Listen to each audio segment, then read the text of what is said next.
네, 여러분 안녕하십니까? 2024 윤후정 통일포럼에 오신 것을 진심으로 환영합니다. 먼저 이화인으로서 이번 포럼에서 마이크를 잡게 돼 무척이나 영광스럽습니다. 짧게 소개 올리겠습니다. 오늘 행사 진행을 맡은 사회자 정재희입니다. 네, 이번 포럼은 한국어로 진행될 예정이지만 한국어와 영어 동시 통역 서비스가 제공됩니다. 혹시라도 통역 서비스가 필요하신 분께서는 리시버 사용해 주시면 되겠고요. 한국어는 1번, 영어는 2번 채널입니다. 네, 2024년 한반도는 통일 환경에 있어서 여러 가지 변화를 맞이하고 있습니다. 이번 윤후정 통일포럼에서는 헌법적인 관점에서 통일의 원칙과 현안을 깊이 분석하고 또 향후의 방향을 진단하고자 마련된 자리인데요. 이번 자리는 전문가분들을 모시고 한반도 통일의 비전을 함께 모색하는 소중한 시간이 될 것입니다. 네, 그럼 포럼을 시작하기에 앞서서 이화여자대학교를 대표해서 김은미 총장님을 무대 위로 모셔서 개회 말씀 청해 듣겠습니다. 여러분 큰 박수로 환영해 주시기 바랍니다.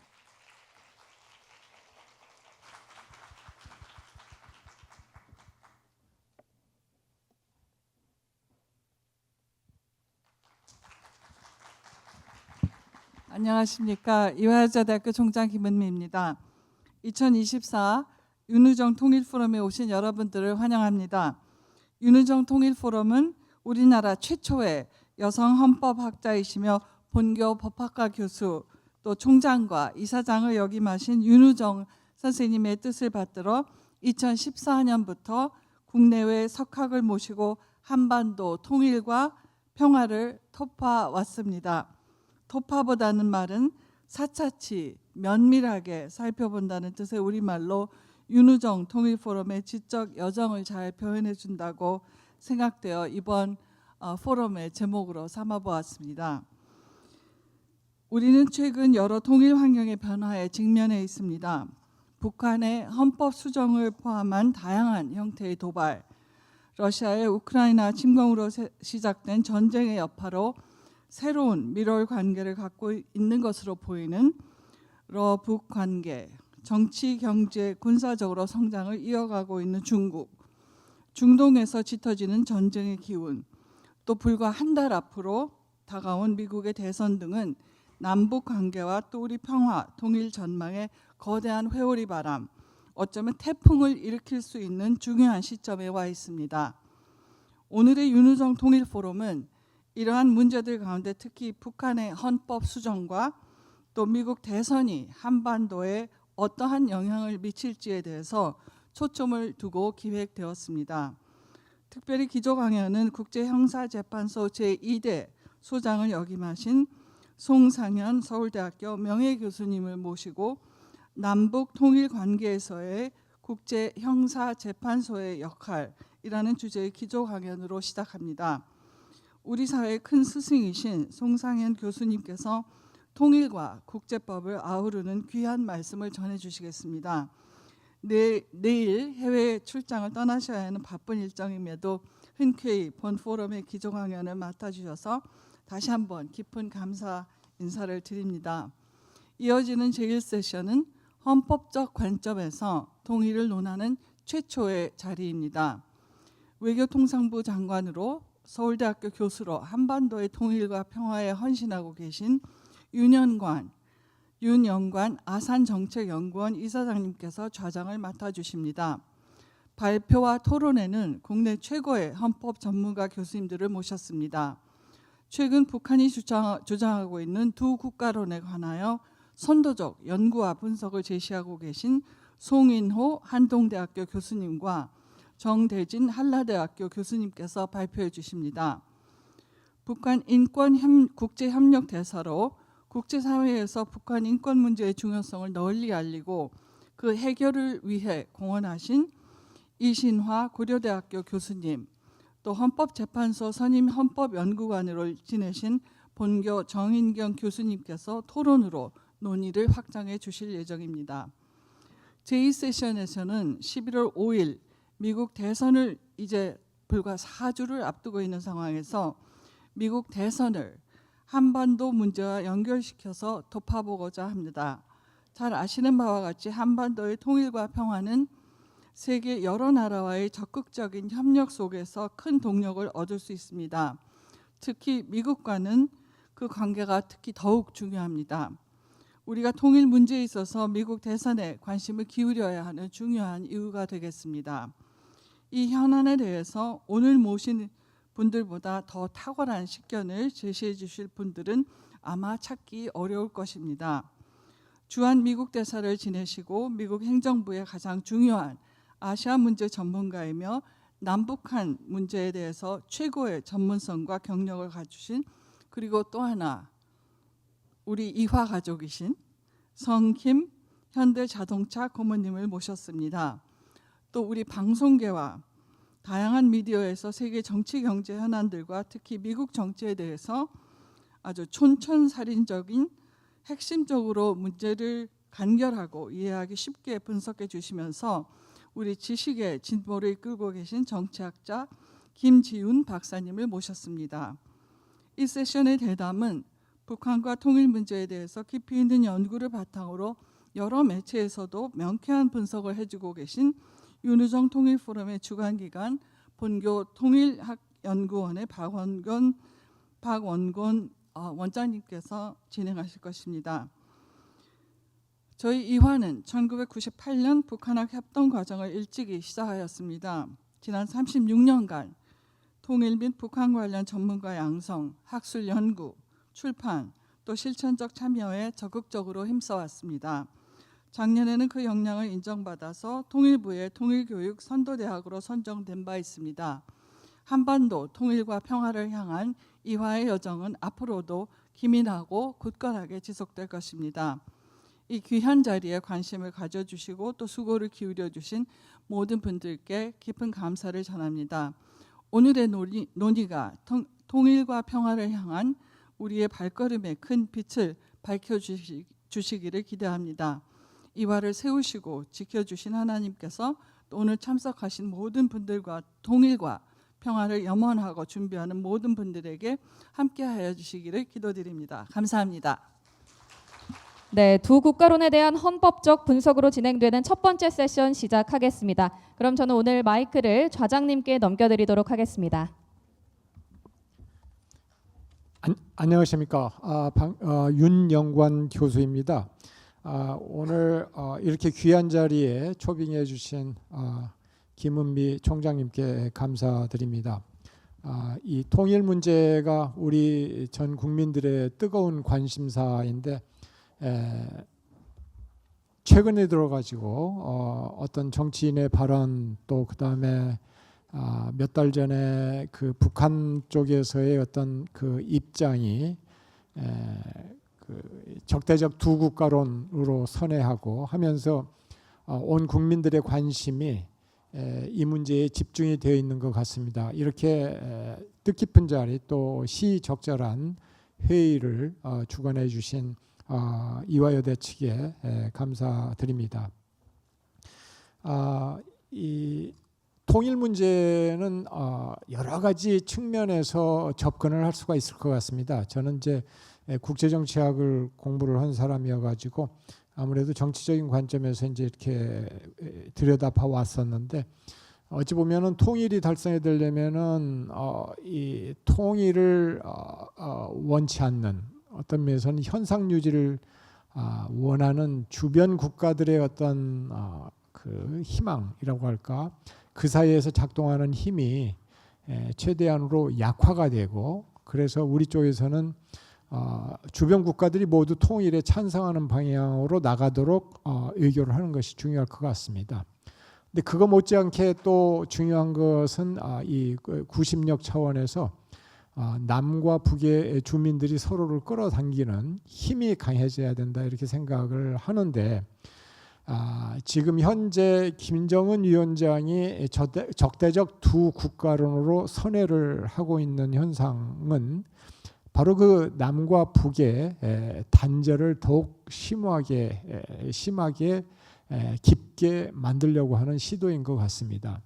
이런 상황에서 우리가 그러면은 통일에 대한 우리의 소망을 놓아야 되는 것이냐, 그래서 아예 우리도 그럼 당신네들처럼 따로 살자라고 하는 방식으로 나가야 되는 것이냐, 바꿔서 말하자면은 남북 관계를 통일을 향한 잠정적 특수 관계로 규정을 했었던 남북 기본 합의서를 포기를 해야 되느냐라고 하는 그런 문제에 직면하게 됩니다. 그래서 이런 이 상황에서 어떻게 이 문제를 헌법적인 관점에서 봐야 되는 것인지를 오늘 패널리스트 분들께서 이 설명을 해주시고 또 토론을 해주시겠습니다.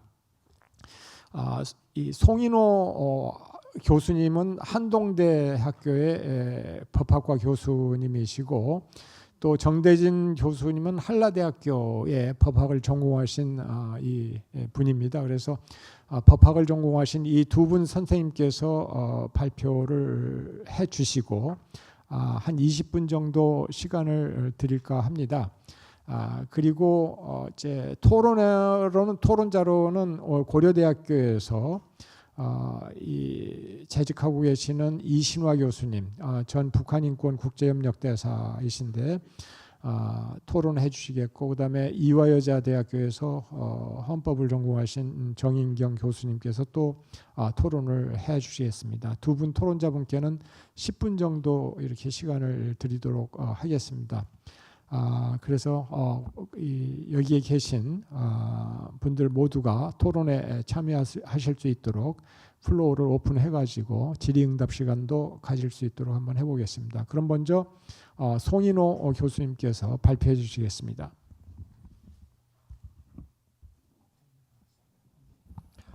예, 안녕하십니까. 첫 번째 발표를 맡은 송인호라고 합니다.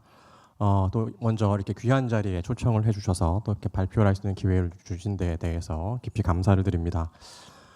오늘이 이제 보도를 보신 분도 아시겠지만은 이제 북한이 개헌을 하겠다라고 발표한 날이고, 그래서 이제 어제부터 보도가 또 오늘 아침에도 보도가 이어지고 있습니다.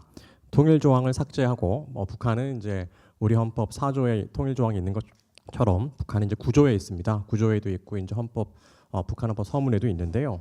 그 내용들을 이제 삭제할 것 같다. 또 영토 조항을 신설할 것 같다. 또 그 외에 어떤 내용들이 들어갈 것인지 딱 이제 오늘 주목받는 날인데 이렇게 중요한 날에 또 이렇게 아주 시사적인 주제에 대해서 논의할 수 있어서 굉장히 감사한 마음입니다.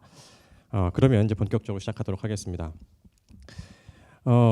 이 북한의 이 두국가론이 이제 작년 말 올 초에 좀 이슈가 됐었는데요. 여기에 대해서는 여러 가지 이유들에 대해서 분석이 되고 있습니다. 그 중에서 이제 한반도 상황에 대한 주도권을 강화하고 또 핵무력 사용의 정당성을 확보하겠다, 이런 분석들도 있고요. 그런데 심플하게 보면 이 북한의 태도 변화는 과거 분단 시 동독이 취한 입장과 매우 유사합니다. 동독 같은 경우에도 이 동서독 기본조약을 항구적인 분단 조약으로 해석했고, 또 독일인이 사회주의 민족과 자본주의 민족으로 분리되었다, 이렇게 선언을 했었고요. 계속 별도의 국가성을 인정받고 싶은 그런 욕구를 계속 주장을 했었습니다. 그런데 이제 우리 헌법의 경우에는 서독 기본법과 달리 제헌 헌법 때부터 존재했던 영토 조항이 이 헌법 이 규범력 효력이 북한의 전 지역에도 미치게 되어 있고요. 또 우리 헌법은 아시는 것처럼 제4조에서 자유민주적 기본질서라는 통일의 가치적 지향점과 평화라는 방법적인 한계를 규정하고 있습니다. 그래서 그동안 대법원은 남북관계를 국가관계가 아니라 또 법적 지위도 반국가 단체와 통일을 위한 대화 협력의 동반자라는 이중적 지위에 있다고 판단을 해왔습니다. 자, 그럼 이러한 관점에서 우선 동서독 사례를 좀 보면서 과연 지금 시점에서 이 북한이 두국가론을 우리가 받아들일 필요가 있는가, 또는 받아들이는 것이 헌법적으로 정당할 수 있는지를 살펴보도록 하겠습니다. 21페이지인데요. 동서독 관계의 경우에 서독 같은 경우에는 서독 기본법을 제정을 한 이후에 23조에서 서독에 대한 동독 지역의 서독에 대한 가입에 의한 통일을 예정을 하고, 또 146조에서 이제 새로운 헌법 제정을 통한 통일, 이 두 가지 방식을 열어놓고 있었습니다. 각주 2번에서 제가 썼는데요. 서독 기본법 23조는 전체로서의 독일이라는 개념을 전제하고 이 독일 지역을 서독 기본법의 효력이 미치는 지역과 그렇지 않은 지역으로 구별하고 있습니다. 우리 헌법하고는 다른 부분이죠. 자, 이러한 개념으로 서독은 전체로서의 독일이 2차 대전 패망으로 공법적 행위 능력은 상실했지만 독일 제국의 법인격이 존속했고 서독이 이를 계승했다고 봤습니다. 1972년 동서독 기본조약 체결 이전에는 서독과 독일 제국이 동일하다는 입장이었고요. 동독은 사실상의 권력으로 취급했습니다. 그런데 1972년도에 이 동소독 기본조약이 체결됐습니다. 그런데 그 내용 중에 내정불간섭이라는 조항이 있습니다. 이렇게 되니까 서독 내에서 동소독을 내정불간섭이라는 조항이 오히려 서독이 동독에서 동독 주민들을 위해서 하는 여러 가지 조치들을 못하게 만드는 것으로 해석할 수 있지 않느냐. 이런 좀 문제에 대한 지적이 되고 있었습니다. 그래서 서독 기본법 116조와 또 전체로서의 독일을 바탕으로 한 서독의 대표성, 재총일 요청을 규정한 이 기본법 23조에 반하는 것이라는 주장이 제기됐던 겁니다. 자, 이에 대해서 서독 연방헌법재판소가 1973년도에 동소독 관계에 대해서 이제 판단을 합니다. 즉 외국 간의 관계가 아니라 전체로서의 독일의 부분 국가로서의 특수 관계에 있다라고 판단을 하고요. 즉 부분 국가로서의 국가성은 인정을 해준다. 즉 단순한 사실상의 권력은 아니고 부분 국가로서의 국가성을 인정해주지만 그렇지만은 국제법상 국가로 활동하는 것과 변론으로 서독으로부터 국제법상 국가로 승인받는 것은 아니다라고 선언하고 있습니다. 이게 언뜻 보면 약간 헷갈립니다. 그래서 많은 일반적인 통일 관련된 책들에서 동소독 기본조약 체결 이후에 서독이 동독을 국가 승인하였다 이렇게 단순하게 정리하는 책들도 많이 있거든요. 이건 잘못된 겁니다. 부분 국가 전체로서의 독일의 하나의 부분 국가로서의 내부적 승인은 있었을지 모르지만 국제법상 국가 승인은 서독은 한 적이 없습니다. 그래서 부분 국가로서의 승인을 했을 뿐이지 국제법상 국가로 승인하는 것은 아니고요. 자, 그 다음에 이어서 매우 중요한 판단을 합니다. 그러면 내정불간섭 조항이 있는데 그러면 서독에서 동독 주민들의 활동을 할 수가 없는 것이냐? 근데 그게 아니라는 겁니다. 왜냐하면 서독 기본법에서 116조에서 동독 주민들도 독일인으로서 서독인과 동일하게 취급하도록 규정하고 있기 때문에 따라서 동소독 기본조약이 동독 주민들을 서독이 보호하고 서독인들과 같이 대우하는 것을 금지하는 것으로 해석하면은 이건 한마디로 헌법 위반이다 이렇게 얘기하는 거죠. 그래서 마지막 부분에 이러한 서독 정부가 수행하는 이 헌법적 의무 수행이 동독에 대한 내정 간섭이라는 이유로 제한될 수 없다. 오히려 이것은 당시 동소독 국경에 있는 철조망이라든지 발표 명령과 같은 비인간적인 조건들을 변경시키고 억제하기 위해서 최선을 다해야 하는 서독의 헌법적 의무에 대한 추가적인 법적 근거를 제공해 주는 것으로 해석되어야 한다라고 판시합니다. 우리가 통일이나 이 분단 이슈가 국제정치적인 측면이라든지 여러 가지 이슈들이 중요합니다. 그런데 이 서독의 경우를 보면 이 헌법재판소가 중요한 시기에 중심을 딱딱 잡아줍니다. 그러니까 이런 법이라는 것이 갖는 그 가치를 선언하고 지키는 게 법의 어떤 그 가장 중요한 기능 중에 하나거든요. 이런 부분들에 대한 입장을 명확하게 밝혀주는 것이 시간은 오래 걸렸지만 동소독이 통일되는 과정에서 큰 도움이 됩니다. 그 부분에 대해서는 뒤에서 다시 말씀드리겠습니다. 동독의 입장은 이에 대해서 정반대입니다. 즉 서독으로부터 분리하고 싶어 했습니다. 왜냐하면 이제 흡수당하고 싶지 않았으니까요. 그래서 이것을 뭐 차단 정책, 분리 정책이라고 표현하기도 합니다. 앞서 말씀드린 것처럼 사회주의 민족, 자본주의 민족이라고 이제 분리됐다 얘기도 하고요. 그리고 이 당시에 에리 호네커 동독 공산당 서기장이 동독 국적을 별도로 인정하고 서독 기본법 116조를 폐기하라. 즉 국적을 이제 그냥 부여해주지 말라는 얘기를 하기 시작합니다. 그렇지만 서독은 통일될 때까지 일관되게 동독 주민들을 서독 국적자로 인정을 했고 동독 주민에 대한 보호를 유지했습니다. 이러한 태도가 결국 베를린 장벽 붕괴 전후에 동독 주민들이 대량 서독 입국 과정에서 국정 문제 판단을 용이하게 해주고 또 독일 통일을 앞당겼다는데 기여했다고 평가되고 있습니다. 그리고 이제 법률 관계도 서독은 동서독 관계를 국가 관계 분기를 않았기 때문에 기본조약 체결 이후에도 이제 어떤 외교적인 관계가 아니라 상주 즉 대사관을 설치하지 않았고요. 그리고 동독을 특수한 지위에 따라서 상주 대표부와 관련된 법률을 별도로 만들어서 처리를 했습니다. 23페이지를 보겠습니다. 또 하나의 이 서독이 취했던 일관된 입장은 법치주의적 원칙에 따른 통제입니다. 우리 헌법 3조와 달리 서독 기본법 23조는 아까 말씀드린 것처럼 기본법에 효력이 미치지 않는 지역이 있었습니다.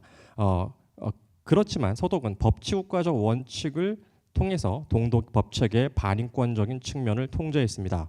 구체적으로 동서독 간에 이미 내독 간 형사사법공조법이 있고 거기서 법치국가적 원칙에 부합하는 등 요건이 있는 경우에만 형사사법 공조를 하겠다라고 선언을 하고 있었는데요. 그럼에도 불구하고 서독 연방헌법재판소는 73년도에 이 요건을 더 강화합니다. 그래서 이 형사사법공조법은 합헌인데 그 범죄인 인도 요건은 독립된 법관에 의한 재판, 실질적 방어권 보장, 또 형사소추가 인간성과 정의 요청에 부합해야 되고 또 동독에서 무죄를 받을 경우 즉시 서독으로 귀환할 수 있을 것 같은 요건을 부과해서 법보다 더 강화해서 즉 법치주의적 관점으로 계속 동소독 관계가 어떤 교류협력이라는 측면에서 너무 동독에 끌려가지 않도록 우리는 어떤 법치주의적 원칙을 지키겠다라는 선언을 계속합니다. 이렇게 이 독일 통일은 우리가 동독 주민들, 동독의 실상을 깨달은 동독 주민들의 아래로부터의 혁명과 또 이러한 노력에 서독 주민들과 서독의 정치인들이 이제 화답한 또는 그 결단을 통해서 이루어졌다고 볼 수가 있는데요. 보면은 이렇게 교류 협력을 하면서도 또 인권이나 법치에 대한 명확한 인식 이 두 가지를 균형 있게 추구한 이 투트랙 정책 또는 양날개 정책에 이 있었다고 보여집니다. 그리고 독일 통일 과정이 우리에게 주는 대표적인 시사점도 바로 이러한 투트랙 정책이 기민당과 사민당 간의 주기적인 정권 교체에도 불구하고 비교적 일관되게 추진되었다는 점이라고 생각이 됩니다. 물론 서독 역시 이 뭐 야당과 기민당과 사민당의 내부적인 갈등은 심했지만 그렇지만 여전히 이 큰 틀은 이 양당이 추진했던 이 정책 기조를 어느 정도 받아들이고 유지했던 이런 부분들이 독일 통일을 이루는 데 큰 기여했다고 생각이 됩니다. 헌법적으로는 아까 말씀드린 것처럼 서독은 우리하고 달리 23조를 통해서 서독 지역에 일단 헌법 효력이 미치고 동독 지역은 나중에 동독 지역에 가입하면 미친다. 이렇게 하고 있었고 그런데 116조에서는 그렇지만 국적은 독일인이라는 국적을 우리가 선택했기 때문에 동독 국민들도 서독 국민으로 취급할 수 있다. 약간 이런 입장이었습니다. 이 두 가지에 약간 모순된 것 같은 부분을 서독 연방헌법재판소가 특수관계라는 또는 문호개방이라든지 이런 이론을 통해서 이제 판단을 해온 거죠. 그런데 우리는 오히려 남북 관계를 법적으로 정리하는 것은 적어도 헌법적 관계에서는 좀 쉽습니다.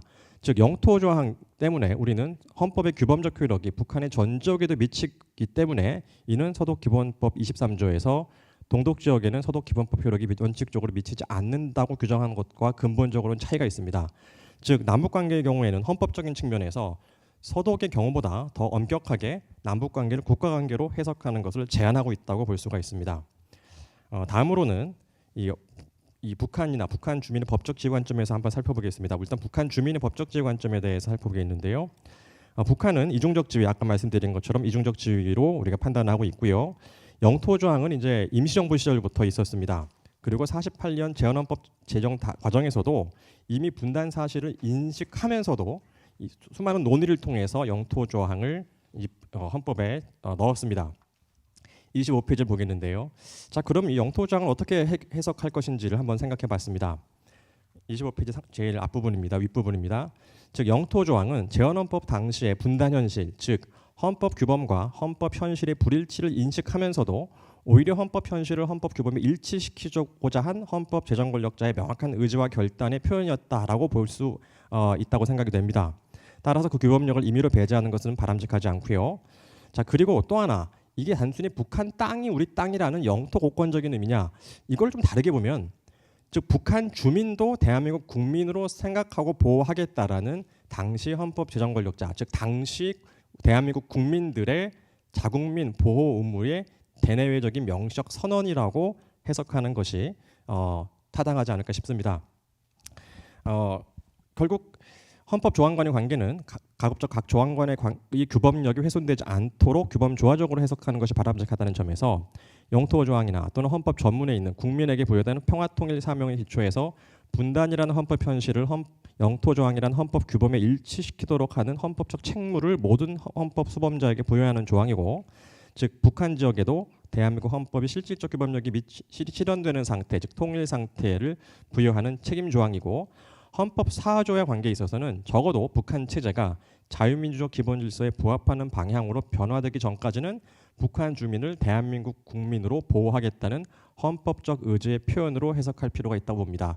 물론 이것이 현실적으로 여러 가지 어려움도 있는 것이 사실이고, 뭐 경제적인 측면이라든지 뭐 이런 사회 혼란 이런 거 생각하면은 고민할 부분이 참 많지만, 적어도 헌법이 선언한 48년 그 당시 헌법을 제정했던 분들의 국민들의 뜻은 북한 주민들도 우리 대한민국 국민이다라는 그런 마음의 표현이라고 볼 수 있다고 생각이 됩니다. 자, 그러면 헌법 3조와 4조의 관계는 무엇이냐? 우리는 자유민주적 기본질서에 입각한 평화통일이라고 선언하고 있기 때문에 자유민주적 기본질서라는 통일의 가치적 지향점, 이거를 뭐 내용적, 가치적, 목적적 한계라고 표현할 수도 있을 것 같고요. 그리고 평화라는 방법적 한계를 규정하는 보완조항이다. 그래서 3조, 4조는 보완관계이지 또 모순 관계 있다고 생각되지는 않습니다. 지금 저 만약에 이 두 국가 관계를 수용하게 되면 영토 조항은 축소되게 됩니다. 그렇게 되면 북한의 급변 사태 등에 있어서 우리의 관여 및 외세 개입의 방어를 위한 중요한 헌법적 근거를 스스로 포기하는 결과를 초래할 위험이 있습니다. 이 영토 조항 관련해서는 가끔씩 이제 영토 조항을 가지고 있는 헌법이 매우 드물다 이렇게 단순하게 설명되는 경우들이 많은데요. 그런데 이제 이와 관련해서 실제 영토 조항을 조사를 하셨던 이제 어느 교수님의 조사나 또 그런 거에 따르면 실제 전 세계 나라 중에서 영토 조항을 구체적으로 규정하고 있는 나라도 한 60여 개 된다라고 합니다. 따라서 영토 조항이 굉장히 드물다. 이것도 어떻게 보면 약간의 우리의 선입견적인 우려라고 판단이 됩니다. 자, 그리고 결국 이제 북한 체제가 북한은 이제 공산주의에서도 한 단계 더 나아가서 방금 전에 이제 ICC 말씀도 우리 해주셨는데요. 이 10대 원칙과 같이 헌법보다 더 상위의 최고 규범으로서 효력을 가지는 또 종교적 왕조국가 또 인권 침해 국가로서 북한이 변화했고, 자 그러면서 사실은 이제 2013년 이후에는 백두혈통, 김일성 민족, 김정일 조선이라는 단어가 헌법보다 상위에 있는 10대 원칙의 명문으로 나옵니다. 즉 이렇게 자유민주 기본질서 배치성의 정도가 더 높아지고 있습니다. 자, 이런 상황에서는 더욱더 헌법적 관점에서 북한을 독립적인 국가로 인정할 수는 없고 북한 체제가 변화되기 전까지는 우리가 기존의 해석을 유지될 필요가 있다. 그 말씀을 드립니다. 그래서 결론적으로 북한이 스스로 북한 주민의 자유와 인권을 보호하는 보편적 세계사 관점, 자유민주적 기본질서의 가치체계에 부합할 정도로 변화될 때까지는 영토 조항은 북한 주민들에 대한 또 북한 주민들을 위한 대한민국의 보호 책임이라는 측면에서도 유지돼야 될 것이고, 역시 영토 조항도 자유민주적 기본질서에 입각한 통일시까지는 존재할 헌법적 가치가 있다. 그리고 특수관계로는 여주 유지될 필요가 있다라고 먼저 말씀을 드립니다. 북한 주민의 헌법상 지위의 경우에도 우리 대법원은 대한민국 국민이라는 입장을 유지하고 있습니다. 이와 관련해서는 27페이지에 이제 바로 외국의 태도를 보겠습니다. 사실 이제 북한 주민의 국적과 관련해서 한 4년, 5년 벌써 됐나요? 이제 그 북한 어민들 강제 송환 사건 때 이제 이슈가 됐었는데요. 그때 이제 굉장히 잘못된 보도들을 당시 이제 정부에서 많이 제시하기도 했습니다. 그러면서 이제 우리나라 판례가 흔들리고 있다 이렇게 나오는데 우리나라 판례는 전혀 흔들리지 않고 있고요. 일부 의료인 자격 인정, 26페이지 하단 부분이나 외국한 거래에서 북한을 외국으로 볼 수 있다, 이런 식으로 얘기했다고 하는데 그것은 북한 의대를 외국으로 대한민국 의대로 볼 수 없다라는 얘기고, 그다음 외국한 거래에서 북한과 외국한 거래도 신고해야 된다 이런 의미지, 이 판결에서 북한이 외국이다 이렇게 판단하진 않았습니다. 자, 그리고 특히 2010년 이후에는 27페이지에 외국에서 우리 헌법과 대법원의 판단이 받아들여지고 있습니다. 즉 국적 판단에 있어서는 남북관계의 특수성이 국제사회에도 널리 알려지고 있습니다. 미국 같은 경우에는 이미 북한 주민은 북한 국적과 대한민국 국적을 동시에 가진 이중 국적자다라고 판단을 해왔고요. 그러다가 이제 북한 인권법을 미국이 만들면서 난민 수용을 확대하기 위해서 난민 심사와 망명 심사에 있어서는 북한 국적자를 대한민국 국적자로 간주하지 않겠다고 했습니다. 즉 미국은 이미 원칙적으로 북한 주민을 대한민국 국적자로 인정하고 있었고 난민 심사에서만 이를 고려하지 않는 입장이라고 볼 수 있습니다. 그리고 2010년 이후에는 호주나 영국 같은 경우에도 북한 이탈 주민이 호주 난민재판부나 영국 난민법원에 신청을 했을 때 이중국적이고 따라서 북한뿐만 아니라 남한에서도 박해받을 위험이 있어야 되는데 남한은 보호해주지 않느냐, 그래서 난민 신청을 기각하는 그런 판결들을 했었고요. 역시 그 내용 중에 우리의 헌법에 따라서 북한 주민은 태어날 때부터 자동적으로 대한민국 국적을 취득한다라는 입장을 받아들이고 있습니다. 자, 이런 부분들이 개별, 즉 난민 신청을 해서 난민으로 지위를 인정받고 싶은 북한 이탈 주민 입장에서는 좀 안타까울 수 있지만 거시적인 측면에서 봤을 때는 남북 관계의 특수성을 국제사회에서 특히 법원에서도 인정하고 있다. 자, 이런 측면을 우리가 또 조금 더 관심을 가져야 되지 않을까 싶습니다. 자, 그럼 두 국가론의 문제점에 대해서 좀 정리를 해보겠습니다. 아까도 말씀드린 것처럼 우리는 통일 지상주의가 아니라 자유민주적 기본질서 입각한 평화통일이라고 하고 있으면서 또 헌법 10조에서 국가의 존재 목적이 국민들의 인간으로서의 존엄과 가치를 보장하는 것임을 명시하고 있습니다. 자, 이렇게 우리 헌법 전문과 4조와 10조를 종합하면은 국가뿐만 아니라 대한민국 국민 모두는 북한 주민들이 인간으로서의 존엄과 가치가 보장되는 삶을 누릴 수 있도록 노력해야 하고요. 이를 위해서 북한 지역의 민주개혁과 자유민주적 기본질서에 입각한 평화적 통일이라는 헌법적 사명을 가진다고 볼 수가 있습니다. 즉 통일의 궁극적인 목적은 한반도에서 살아가는 모든 사람들이 인간으로서의 존엄성을 존중받으며 살아갈 수 있는 나라의 건설이라고 할 수 있습니다. 즉 통일은 이 한반도와 보속도에서 살아가는 모든 사람들의 존엄성 존중이라는 가치 실현을 위한 수단인 것입니다. 즉 우리 헌법은 단순히 민족 통일이 아니라 자유민주적 기본질서라는 가치에 기반한 통일임을 명시해서 통일의 보편적 측면을 분명히 하고 있습니다. 이러한 관점에서 살펴보면 두 국가로는 필연적으로 영토 조항의 폐기 또는 축소를 전제로 하고요. 나아가서 통일 조항의 폐기론으로 이어질 가능성이 높습니다. 즉 결론적으로 영구 분단론과 맥락을 같이 하게 됩니다. 그리고 북한 이탈 주민의 법리 보호에 법리적인 지장을 초래하고 또 아까 앞에서 말씀드린 것처럼 북한의 급변 사태 등 북한 이슈에 있어서 우리가 관여할 수 있는 중요한 헌법적 근거를 이제 와서 스스로 포기하는 결과를 초래할 위험이 있습니다. 그리고 이제 이 부분이 제가 생각했던 중요한 논점 중에 하나입니다. 제 생각에는 오히려 남북한이 국가 관계가 아니라 언젠가는 통일을 할 상대방이라는 특수 관계론이 오히려 그동안 남북 주민 상호 간의 포용성을 높여주고 긴장을 완화하며 평화에 기여하는 긍정적 기능을 했다고 볼 수 있습니다. 앞서 말씀드린 것처럼 10대 원칙을 개정해서 세습 체제를 공식화하고 또 핵무력 정책법을 제정하고 또 작년 헌법 개정에서는 영토의 완정이라는 표현까지 이제 북한이 쓰기 시작했습니다. 물론 이제 그 전에도 당규하게도 있었지만 헌법에도 이제 59조에서 영토 완정이라는 표현도 씁니다. 자, 이렇게 배치성과 적대성이 커지는 현 시점에서 북한이 특수관계론을 포기한다고 우리까지 포기하면 결국 북한이 이중적 지위, 즉 평화 통일을 위한 동반자 관계가 사라지고 결국 북한이 주장하는 적대적 국가 관계만 딱 남는 자, 그런 부정적 결과를 초래할 위험성이 있다고 생각합니다.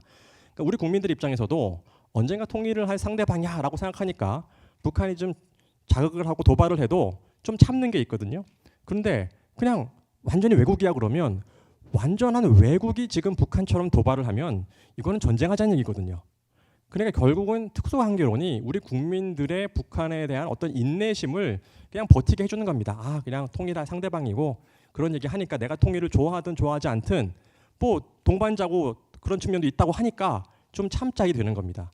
그렇기 때문에 두 국가론을 주장하시는 분들 중에서 이것이 더 평화에 도움이 된다. 그분들의 취지는 제가 존중을 하지만 저는 두 국가론으로 가는 순간 특히 젊은 세대나 또는 통일에 관심 없던 분들이나 이런 분들 입장에서는 그러면 이걸 우리가 적대적인 이제는 적국 관계만 남는 거죠.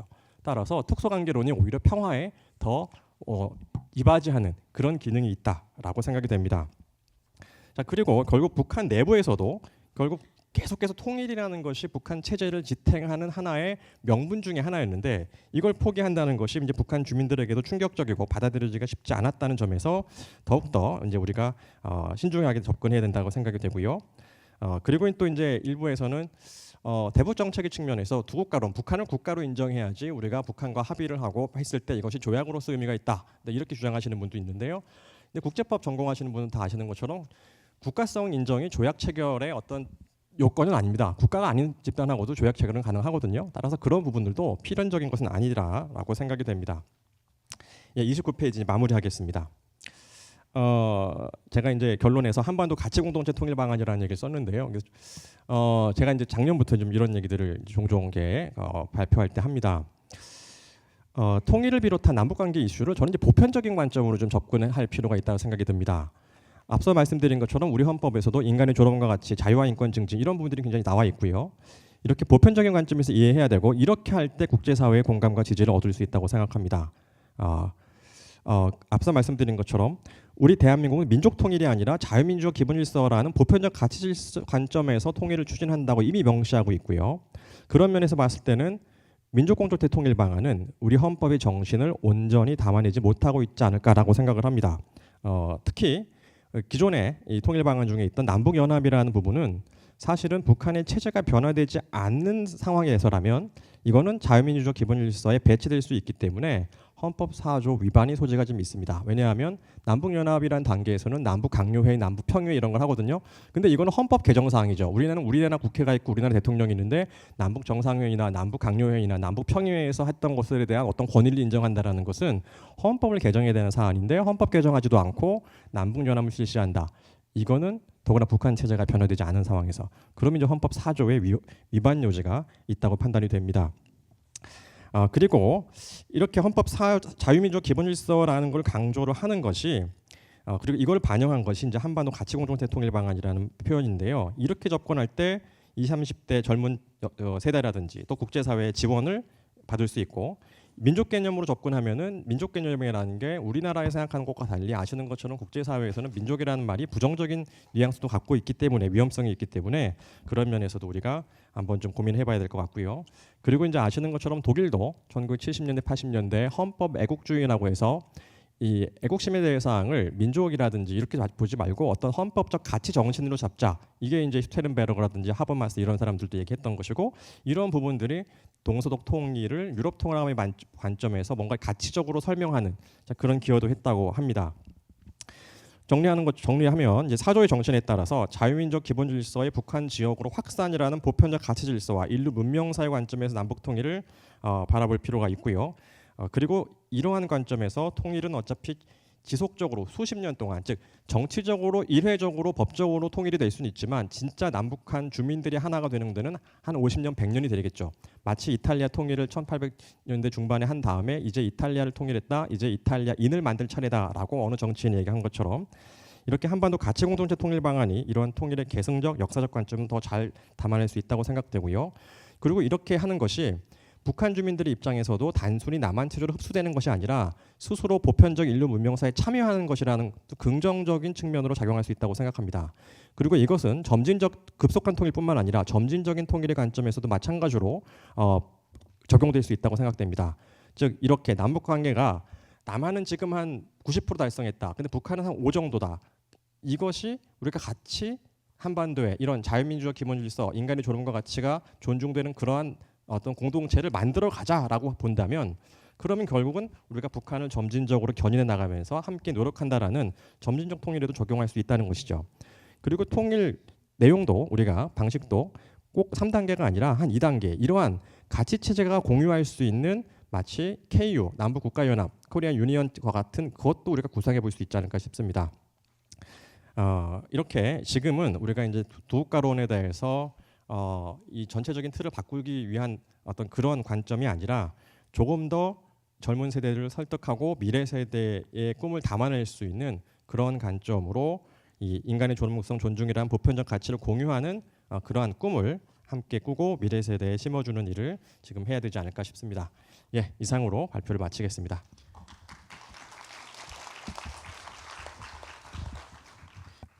예, 감사합니다. 아주 중요한 포인트들을 많이 지적을 해주셨습니다. 특히 서독과의 비교를 하시면서 그쪽에서는 그 인권이라고 하는 그런 가치와 교류 협력이라고 하는 것을 동시에 추구하는 투트랙 정책을 펼쳤다라고 하는 것도 정말 우리의 그동안의 대북 통일 정책이라고 하는 것을 해고를 해볼 때 굉장히 시사해 주는 바가 많다라고 생각을 합니다.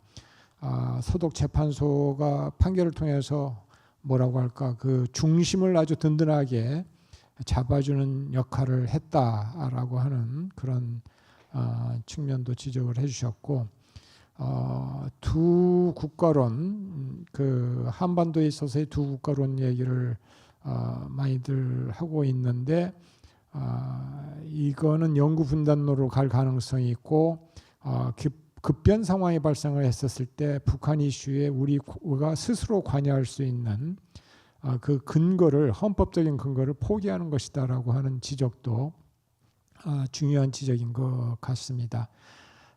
그리고 무엇보다도 이 통일이라고 하는 것을 민족 개념이 아니라 보편 가치적인 관점에서 접근할 필요가 있다. 라고 하는 점을 또 강조를 해주셨습니다. 좋은 발표 감사드리고 이어서 정대진 교수님 발표해 주시겠습니다. 예, 원주 한라대학교의 정대진입니다. 지금 송인호 교수님께서 거의 많은 이야기를 해주셨고 저도 상당 부분 좀 공감을 좀 하고 있는데 이게 아마 좀 행사가 재밌으려면 제가 이제 두 국가론자고 이제 이렇게 발표를 하고 해야 조금 더 이제 플로우에서도 좀 재밌게 경청하시고 그러셔야 될 것 같아요. 이게 헌법적으로 보면 이게 좀 상식이 안 맞는 부분이 두 국가론이 많기 때문에 상당 부분 좀 비슷한 논지를 아마 좀 말씀드리게 될 것 같습니다. 그러면서도 이게 약간 다른 것도 아마 토론 해주실 이제 선생님께서도 또 이제 말씀을 더 해주실 수 있을 것 같고요. 지금 현재 상황을 제 식으로 말씀을 드리자면 이제 1991년 체제가 이제 아주 중대한 도전을 맞고 있다. 이제 이렇게 말씀드릴 수 있을 것 같습니다. 1991년 체제로 저는 남북 관계를 묘사를 하는데 1991년도가 남북 관계에 있어서 굉장히 좀 중요하고 의미 있는 해죠.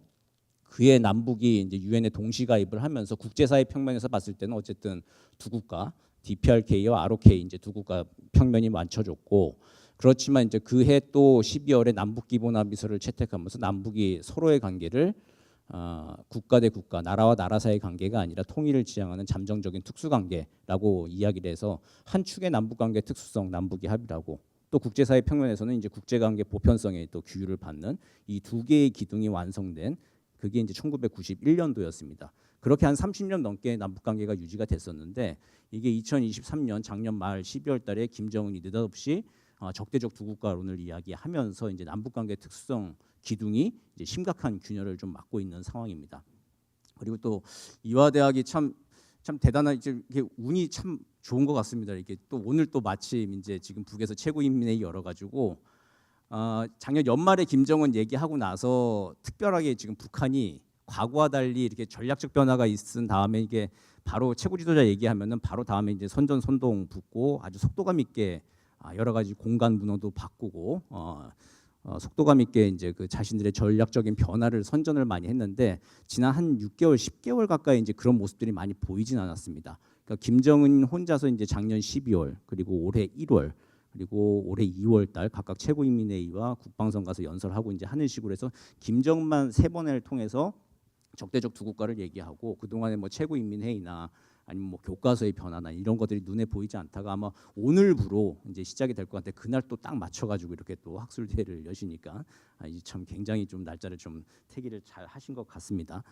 오늘 이후에 내일부터 아마 또 뉴스가 쏟아지게 될 건데요. 이제 남북관계 특수성에 아마 남북기본합의서 폐기까지도 하느냐 마느냐 이제 아마 여러 가지 얘기가 나올 것 같습니다. 그래서 아주 심각하게 흔들리는 모습을 보실 수 있을 건데 제 발제문에 이제 35페이지를 보시면 제가 이번 그 2장의 제목을 김정은의 적대적 두 국가론으로 썼습니다. 이게 지난달에 발제문 보내드릴 때까지는 김정은의 적대적 두 국가론이라고 하는 게 정확한 워딩이었을 것 같습니다. 그러니까 김정은만 아직 얘기를 하고 있었고 북한 자체가 다 변했다 하기는 아직은 좀 이른 시기였는데 아마 오늘자로 해서 이제 북한의 적대적 두 국가론으로 이제 나가지 않을까 이제 이렇게 명명하는 걸로 조금씩 이제 추군 이동이 될 것 같은데요. 근데 이제 그걸 어떻게 할까라고 하는 거에 대해서 굉장히 좀 궁금합니다. 북한을 공부하는 사람 입장으로서 이 36페이지 보시면은 이제 김일성, 김정일, 김정은 대의 이 통일 대남 정책의 변천에 대해서 제가 좀 간략하게 표로 좀 정리를 했는데 북한의 가장 중요한 국가 정체성이자 목표 중에 하나가 이제 혁명 통일이었습니다. 이거를 부정을 좀 하고 이게 다른 나라다라고 얘기하는 건 이제 김일성, 김정일 이제 선대의 이제 그 유훈과 그리고 이제 국가의 전략을 아주 근본적으로 이제 바꾸는 작업을 좀 해야 되는데 어떤 식으로 이제 바꿀 수 있을 것인지 정말 어떻게 논리를 만들어 나가는지 이게 굉장히 좀 많은 연구 과제가 좀 나올 것 같습니다. 결론적으로 혁명적 통일론을 좀 이제 포기를 하고 통일 불가론으로 지금 나아가고 있는 건데 이걸 적대적 두 국가론이라고 하는 걸 통해서 지금 북한은 통일 불가하다라고 이야기하고 있는 건데 이게 여러 가지 좀 문제점을 좀 안고 있죠. 이게 북한 내부에서도 일단 10개월 동안 뭔가를 하지 못했다라고 하는 것은 북한 내부에서도 지금 심각한 좀 문제를 좀 앓고 있는 상황으로 좀 짐작을 합니다. 그러니까 원래 한 6월 정도쯤 되면 뭔가 좀 헌법 변화나 움직임이 좀 있을 걸로 예측을 했는데 그때마저도 이제 패스를 한 거 보면은 안에 내부적으로 좀 상당한 준비에 좀 진통이 좀 있는 것으로 좀 생각이 되고요. 내부적으로 북한도 이제 그 어떻게 이야기를 하는가 이제 그 스텝이 꼬인다라고 하는 거죠. 그러니까 할아버지 아버지 유훈을 바꾸고 김정은 대 자기 이제 2022년부터 나왔던 이제 워딩들 조금씩 올해 또 많이 나오기 시작한 위대한 김정은 조선을 새로 만들려고 하는 지금 작업을 좀 하고 있는데 과연 선대와 다른 완전히 자기만의 이제 김정은만의 이제 나라를 만들려고 하는 작업이 이제 그 김정은 집권 10년 좀 지나고 나서 이제 좀 시작을 하고 있는 건데 이게 어떤 방향으로 갈지가 지금 굉장히 좀 중차대한 과제로 좀 남아 있는 것 같습니다. 이제 이게 그래서 북한 주민들도 좀 많이 헷갈릴 거고 그 당 간부들도 많이 헷갈릴 건데 우리도 좀 많이 좀 헷갈리죠. 헷갈리는데 이제 근데 좀 이렇게 조금 한 1년 정도 지나면서 이제 조금 정리는 좀 되고 있는 것 같습니다. 우리 특히 법적인 면에서 봤을 때는 이게 상식적으로 그리고 법리적으로 좀 받아들이기 힘든 면들이 우리 입장에서는 좀 많은 것 같습니다. 그 헌법적인 얘기를 하기 전에 국제적인 차원에서 그럼 좀 먼저 얘기를 해보면은 남북관계 특수성은 지금 흔들리고 있다 하더라도 국제관계 보편성 차원에서는 이 ROK와 DPRK가 이제 두 개의 국가로 이제 존재를 하고 있는데 이게 북한이 적대적 두 국가라고 해가지고 그러면 이제 모든 관계가 다 무너지느냐라고 했을 때 국제사회에서는 사실은 별로 이렇게 새로운 법적인 효과가 창출된다라고 평가하기는 좀 어려울 것 같습니다.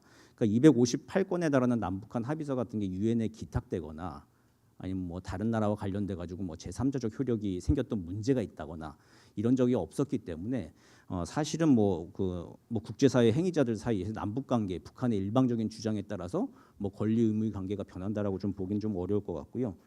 그리고 남북한 그 1991년 체제가 이게 존재론적으로는 이제 규범상으로는 두 국가, 국제 규범의 측면에서 봤을 때는 두 국가고, 근데 남북한 간의 이제 서로의 합의, 인식의 차원에서는 이제 나라와 나라 관계가 아닌 특수관계 가는 이제 존재론적인 차원, 인식론 차원적인 차원 두 개가 좀 있었는데 이게 두 개가 존재론적인 차원은 이제 그냥 그대로 가는 거죠. 국제사회 이제 규범상 이제 두 국가 가는 거는 이제 가는 건데 인식론적인 차원에서 이제 특수관계로 간다라고 하는 것도 쌍방이 다 합의를 해야 이제 우리 특수관계 아니고 두 국가다라고 해야 이제 존재론이나 인식론에서 완전히 이제 두 국가다라고 해줄 건데 아직 우리가 북은 오늘 이제 모르겠습니다. 북은 헌법 바꾸고 남북 합의서 기본 합의서 폐기 선언하고 하면은 북은 인식론적인 측면에서 자기는 바뀌었다라고 공식적인 선언을 하겠습니다만은 우리는 아직 공식적으로 헌법 바꾸거나 남북 기본 합의서 관련된 뭐 남북 기본 합의서도 우리도 사법부에서는 어쨌든 이거 신사 협정으로 좀 보고 있어서 이거를 뭐 폐기한다는 절차를 따로 밟는다거나 이런 것도 사실은 좀 우리 법적인 요건에 보면 조금 어려운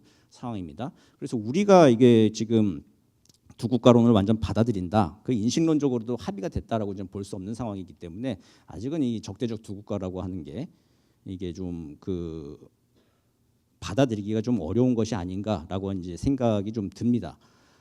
그리고 이제 헌법적으로 좀 봤을 때도 우리의 논의를 좀 봤을 때 헌법적으로 봤을 때도 이게 지금 송인호 교수님께서 충분히 좀 설명을 해 주셨습니다만은 이게 헌법 3조와 4조의 이제 규범조화적인 해석이나 그리고 다른 대응 등을 통해서 충분히 이 국면도 좀 타고 넘어갈 수 있는 그 시기가 좀 아닌가라는 생각은 좀 합니다.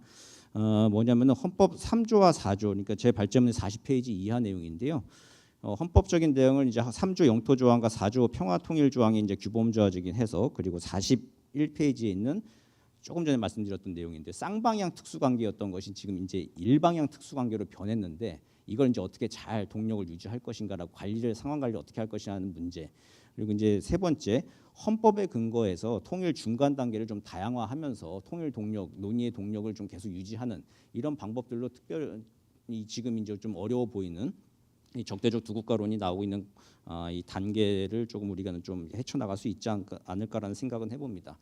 이 3조와 4조의 관계에 대해서 뭐 어떤 분들은 이제 한 7, 8개의 설로, 어떤 논문을 보면 한 10개 정도 설로 막 나눠 가지고 이제 이게 뭐 북한을 불법 단체로 본다라고 해석하는 영부터 해 가지고 이게 냉전 조항이라고 이제 이제 그 해석하는 것까지 해서 3조에 대해서도 막 7, 8개에서 한 10개 정도 설들이 많이 이렇게 있습니다. 근데 이제 대체로 좀 보면은 그래도 좀 상식적이고 좀 우리 좀 통념에 좀 가깝게 받아들일 수 있는 것은 규범조화적으로 해석하는 것이 좀 맞지 않는가라는 생각은 좀 해봅니다. 이건 송인호 교수님께서도 말씀을 좀 해주신 건데 북한 지역까지 그 3조에서 얘기하는 이 규범적 효과가 미치는 것은 통일 이후에 이제 실현된다라고 이제 보고, 그러니까 4조에 입각한 자유민주적 기본질서에 입각한 평화 통일을 계속 추진하고 이게 통일이 완성되면 이제 3조가 완성된다. 라고 이제 그렇게 목표 조항으로 이제 해석하면서 이제 규범 조화적으로 보자라고 하는 이야기들이 그래도 조금 상식적으로 납득하기가 좀 이제 쉬운 것이 아닌가 싶기도 하고, 그리고 또 여러 학계에서도 이 부분이 좀 많이 다수로 좀 논의가 되고 있는 것 같습니다. 그래서 이런 그 논의를 가지고 우리가 어쨌든 북한이 바뀌니까 우리 헌법 다 바꿔야 되는 거 아닌가? 그러니까 오늘 10월 7일 날 내일부터 아마 뉴스 나오면은 그 논의가 시작될 겁니다. 우리 헌법 어떻게 해야 되는가라고 논의 시작될 건데 그때 이제 규범조화적인 해석이라고 하는 이야기들 이런 것들도 더 동시에 또 많이 이제 담론으로 이야기될 것으로 좀 예상을 합니다. 근데 어쨌든 헌법 바꾸는 거는 쉬운 일은 아니죠, 우리한테도. 국민 투표를 해야 되는 게 쉬운 일은 아니고, 그리고 2027년도 대선이 있을 때 어떤 대선 후보가 나와서 북도 바뀌고 그리고 또 변화하는 현실 맞춰가지고 그냥 두 국가 가자, 영구 분단 선언하겠다, 혹은 뭐 전쟁 불사도 하겠다, 헌법 바꾸겠다라고 하는 대선 후보가 혹시 나온다면은 표를 주시겠습니까? 어떠시겠습니까? 그러니까 지금 시중의 여론들을 한번 종합해 보면 이거예요. 당장 통일하자라고 하는 것도 불편하고 싫은데 통일하지 말자라고 얘기하는 것도 불편하고 싫어요. 이제 이런 게 지금 우리가 가지고 있는 이제 지금 정서, 양가적인 감정인 것 같습니다. 이런 상태에서는 어쨌든 이게 법학하는 사람들이 이렇게 딱 정리가 되고 조문으로 완성이 되는 걸 좋아하긴 하는데 이제 이게 정리는 좀 안 될 것 같습니다. 몇 년 정리 안 되고, 그래서 이제 해석, 주범주화적인 해석들을 통해 가지고 담론 만들어가면서 지금 어쨌든 이 기간을 조금 지나가야 하는 상황인데요. 그런 상황에서 이제 중요한 게 오늘부로 이제 쌍방향 특수관계로 있던, 공식적으로 있던 게 북한이 만약에 남북기본합의서 폐기 선언을 한다, 그러면 이제 일방향 특수관계로 변하게 되는 것이죠. 우리는 이제 남북기본합의서 뭐 채택 국회 비준이나 이런 것들이 없었으니까 뭐 그런 절차를 밟을 필요도 없었고요. 법리적으로 봤을 때, 상시사법부의 판단을 빌어봤을 때. 그래서 이제 어쨌든 우린 정치적으로 그 효과를 인정하면서 가지고 가고 있는데, 이거에 대해서 정치적으로 또 폐기 선언을 하거나 이제 그럴 일도 좀 없을 거고요. 또 우리가 또 헌법을 바꾸거나 그럴 일도 없을 거기 때문에 쌍방향 특수관계에서 이제 일방향 특수관계로 이제 전환이 되긴 됩니다. 이거는 아까 송 교수님께서 동서독 관계 말씀을 해주신 그 예를 좀 차용을 해서 우리가 동독이 두 국가를 선언했습니다만은 서독은 오히려 또 동독이 1968년 신헌법 얘기하면서 두 국가를 완전히 얘기를 했지만 서독은 1969년에 이제 빌리 브란트 때부터 동방 정책을 일관성 있게 이야기하고, 참 이제 아이러니한 게 또 그 동독이 두 국가를 얘기하고 나서 그 후에 1972년에 동서독 기본조약이 또 만들어지고 74년도에 이제 상주대표법은 만들어지는 의정소도 만들고, 그러니까 동서독 관계는 또 그렇게 서로 우리는 국가 대 국가다 관계 얘기하고 서독은 또 아니다 특수관계 얘기하는 와중에 또 기본조약 만들고 상주대표법 만들고 하는 일들이 또 벌어졌습니다. 물론 그때와 시대 상황과 여러 가지 이제 남북한의 조건이 달라서 이렇게 똑같이 이제 그런 일들이 일어날 수는 없겠지만은, 그래도 이제 그렇게 동력을 계속 유지하겠다라고 하는 게 우리의 확고한 의지라면은 계속 재확인하고 천명하고 하는 것들이 좀 필요할 것 같고요. 그리고 또 헌법에 근거한 통일의 중간 단계, 지금 아까도 말씀드렸습니다만 당장 통일하자는 것도 싫고 통일하지 말자는 것도 이제 싫은 상태에서는 긴 중간 단계를 좀 거칠 수밖에 없죠. 우리 민족공동체 통일 방안이 설계된 게 바로 이제 그런 이유죠. 거기 화해협력과 남북연합, 통일국가라고 하는 3단계인데 이 화해협력과 남북연합 사이에 이걸 어떻게 나눌 것인가라고 하는 게 굉장히 좀 사실 모호합니다. 우리가 단계적 점진적 통일이라고 말은 쓰지만 사실 잘 생각해 보면 단계와 점진은 굉장히 큰 차이가 있습니다. 단계라고 한다면 화해협력이 해서 그럼 어느 정도가 화해협력이 무르익어가지고 남북연합 간다라고 했을 때 전제 조건과 단계가 있어야 되는데, 그 단계라고 하는 것이 뭐 남북연합 헌장을 만드는 것일 수 있고, 혹은 뭐 경제공동체 헌장을 만들거나 무슨 뭐 비핵화 조약을 만든다거나 뭐 이런 명확하게 조건이 성취되어야 넘어간다라고 하는 게 이제 단계라고 할 수 있겠죠. 근데 이제 점진이라고 하는 것은 이제 쭉 가는 거죠. 꼭 그런 단계가 성취되지 않은 조건이 뭔가 성취되지 않는다 하더라도 계속 화해 협력이 쭉 진행되고 있는 거, 그리고 남북연합과 어느 순간 또 오버랩이 되고 있는 상황, 이런 상황들에 대해서는 구체적으로 좀 설명은 좀 민족공동체 통일 방안은 없죠. 그러니까 이런 어떻게 하겠다, 남북 강력 평의에 만들고 뭐 이제 이런 그 몇 가지 기구를 제시했습니다만 그걸 어떻게 이루겠다, 이렇게 기준과 단계가 뭐다라고 하는 거 명확하게 제시는 안 되어 있습니다. 이거를 잘 우리가 해석을 좀 해서 가야 되는, 이 통일 중간 단계를 헌법에 근거해서 자유민주적인 기본 질서에 입각하되 이 연합이라고 하는 걸 어떻게 해석할 것인가라고 하는 거를 굉장히 좀 중요하게 지금 사회적 합의를 이끌어내야 되는 시점에 와 있습니다. 그래서 그 사회적 논의를 이제 시작하는 게 통일 논의에 좀 새로운 불을 지피는 방향으로, 그러니까 통일하는 것도 싫고 하지 말자는 것도 지금 이제 싫은 그런 상황에서 그럼 어떤 통일이어야 되느냐라고 하는 것부터 좀 다시 묻는 게, 오히려 북의 김정은이 적대적 두 국가 얘기를 하면서 남한 사이에 또 다른 통일 논의를 할 수 있는 이제 좀 전기를 좀 마련해 준 계기.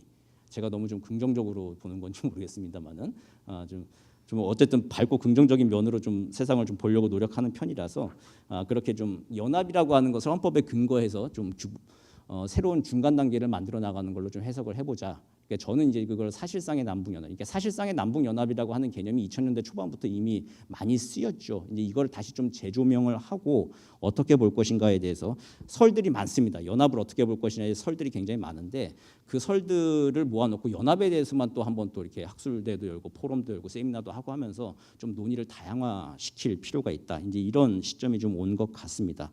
그러니까 사실상의 남북연합이라고 하는 건 제가 볼 때는 대한민국과 조선민주주의 인민공화국이 사실은 한조 관계죠. 사람들의 인식론이나 어떤 존재론에서 한조 관계로 좀 많이 정착이 된 측면도 있는데, 근데 이 그 두 개가 공산주의 체제와 자본주의 체제, 이 다른 두 체제가 연합을 이룬다? 어떤 조건이 돼야 연합을 이룰 수 있을까? 전 좀 아둔해서 아무리 생각을 해봐도 잘 그림이 안 그려집니다. 이 어떻게 해야 이게 두 개가 연합이 되는 건가라고 하는 잘 안 그려지는데, 그래서 현실적으로 좀 조건 충족이 어려운 전 단계가 되어야만 연합이다라고 하는 선택하는 거 이야기하는 것보다, 그런 규범상의 남북연합보다 사실상의 남북연합이라고 하는 이야기를 통해서 화해협력과 남북연합을 좀 어떤 그 패키지 딜로 좀 이렇게 쭉 점진적으로 좀 보는 상태로 보되, 중요한 게 이거죠. 두 국가론과 지금 우리가 얘기하는 통일의 얘기에 가장 중요한, 우리의 이제 헌법적으로 우리가 그걸 받아들일 수 있는 가장 중요한 건 엔드 스테이트에 관한 것이죠. 그러니까 두 국가로는 두 국가로 끝나는 게 엔드 스테이트로 이야기했기 때문인지 문제인데, 우리 헌법이 이야기하는 것이나 아니면 우리 국민들이 가지고 있는 정서는 그게 두 국가로 남는 게 엔드 스테이트가 아니라 어쨌든 통일 국가로 가자라고 하는 게 이제 다른 것이죠. 특히 또 남북연합이라고 하는 것도 어떻게 보면은 이 ROK와 DPRK가 평화적 두 국가인 거죠. 그 평화적 두 국가가 잠정적으로 중간 단계를 오래 거치다가 이제 단일 국가일 수도 있고, 이제는 좀 논의가 달라지면 이제 연방 국가일 수도 있고, 아니면 코리안 피플의 자결권 차원에서 아니면 연합 상태인데 북한의 체제도 변하고 우리 체제도 약간 조금 북한 친화적으로 좀 변한 상태를 코리안 피플들이 언젠가 또 합의를 해가지고 연합도 뭐 통일이라고 만약에 코리안 피플들이 주민투표 통해서 국제사회에서 선포한다. 그것도 일단 뭐 자결권의 행사로 법리상으로는 그렇게 인정을 할 수 있겠죠. 이런 식의 좀 다양하게 이제 통일국가 형태를 상상하는 논의들을 다시 시작하는 계기가, 그 얘기가 어쨌든 2024년도 10월 7일 날 또 이제 북이 공식적으로 최고인민회의를 통해서 뭔가 던지는 날이 될 건데, 이걸 통해서 그리고 또 거기에 또 윤우정 통일 포럼이 또 굉장히 좀 중요하게 민간과 학계에서 논의의 시발점을 당기는 굉장히 좀 중요한 포럼의 출발점이 될 것 같다라는 생각을 좀 일단 드리면서 좀 짧게 마무리하겠습니다. 예.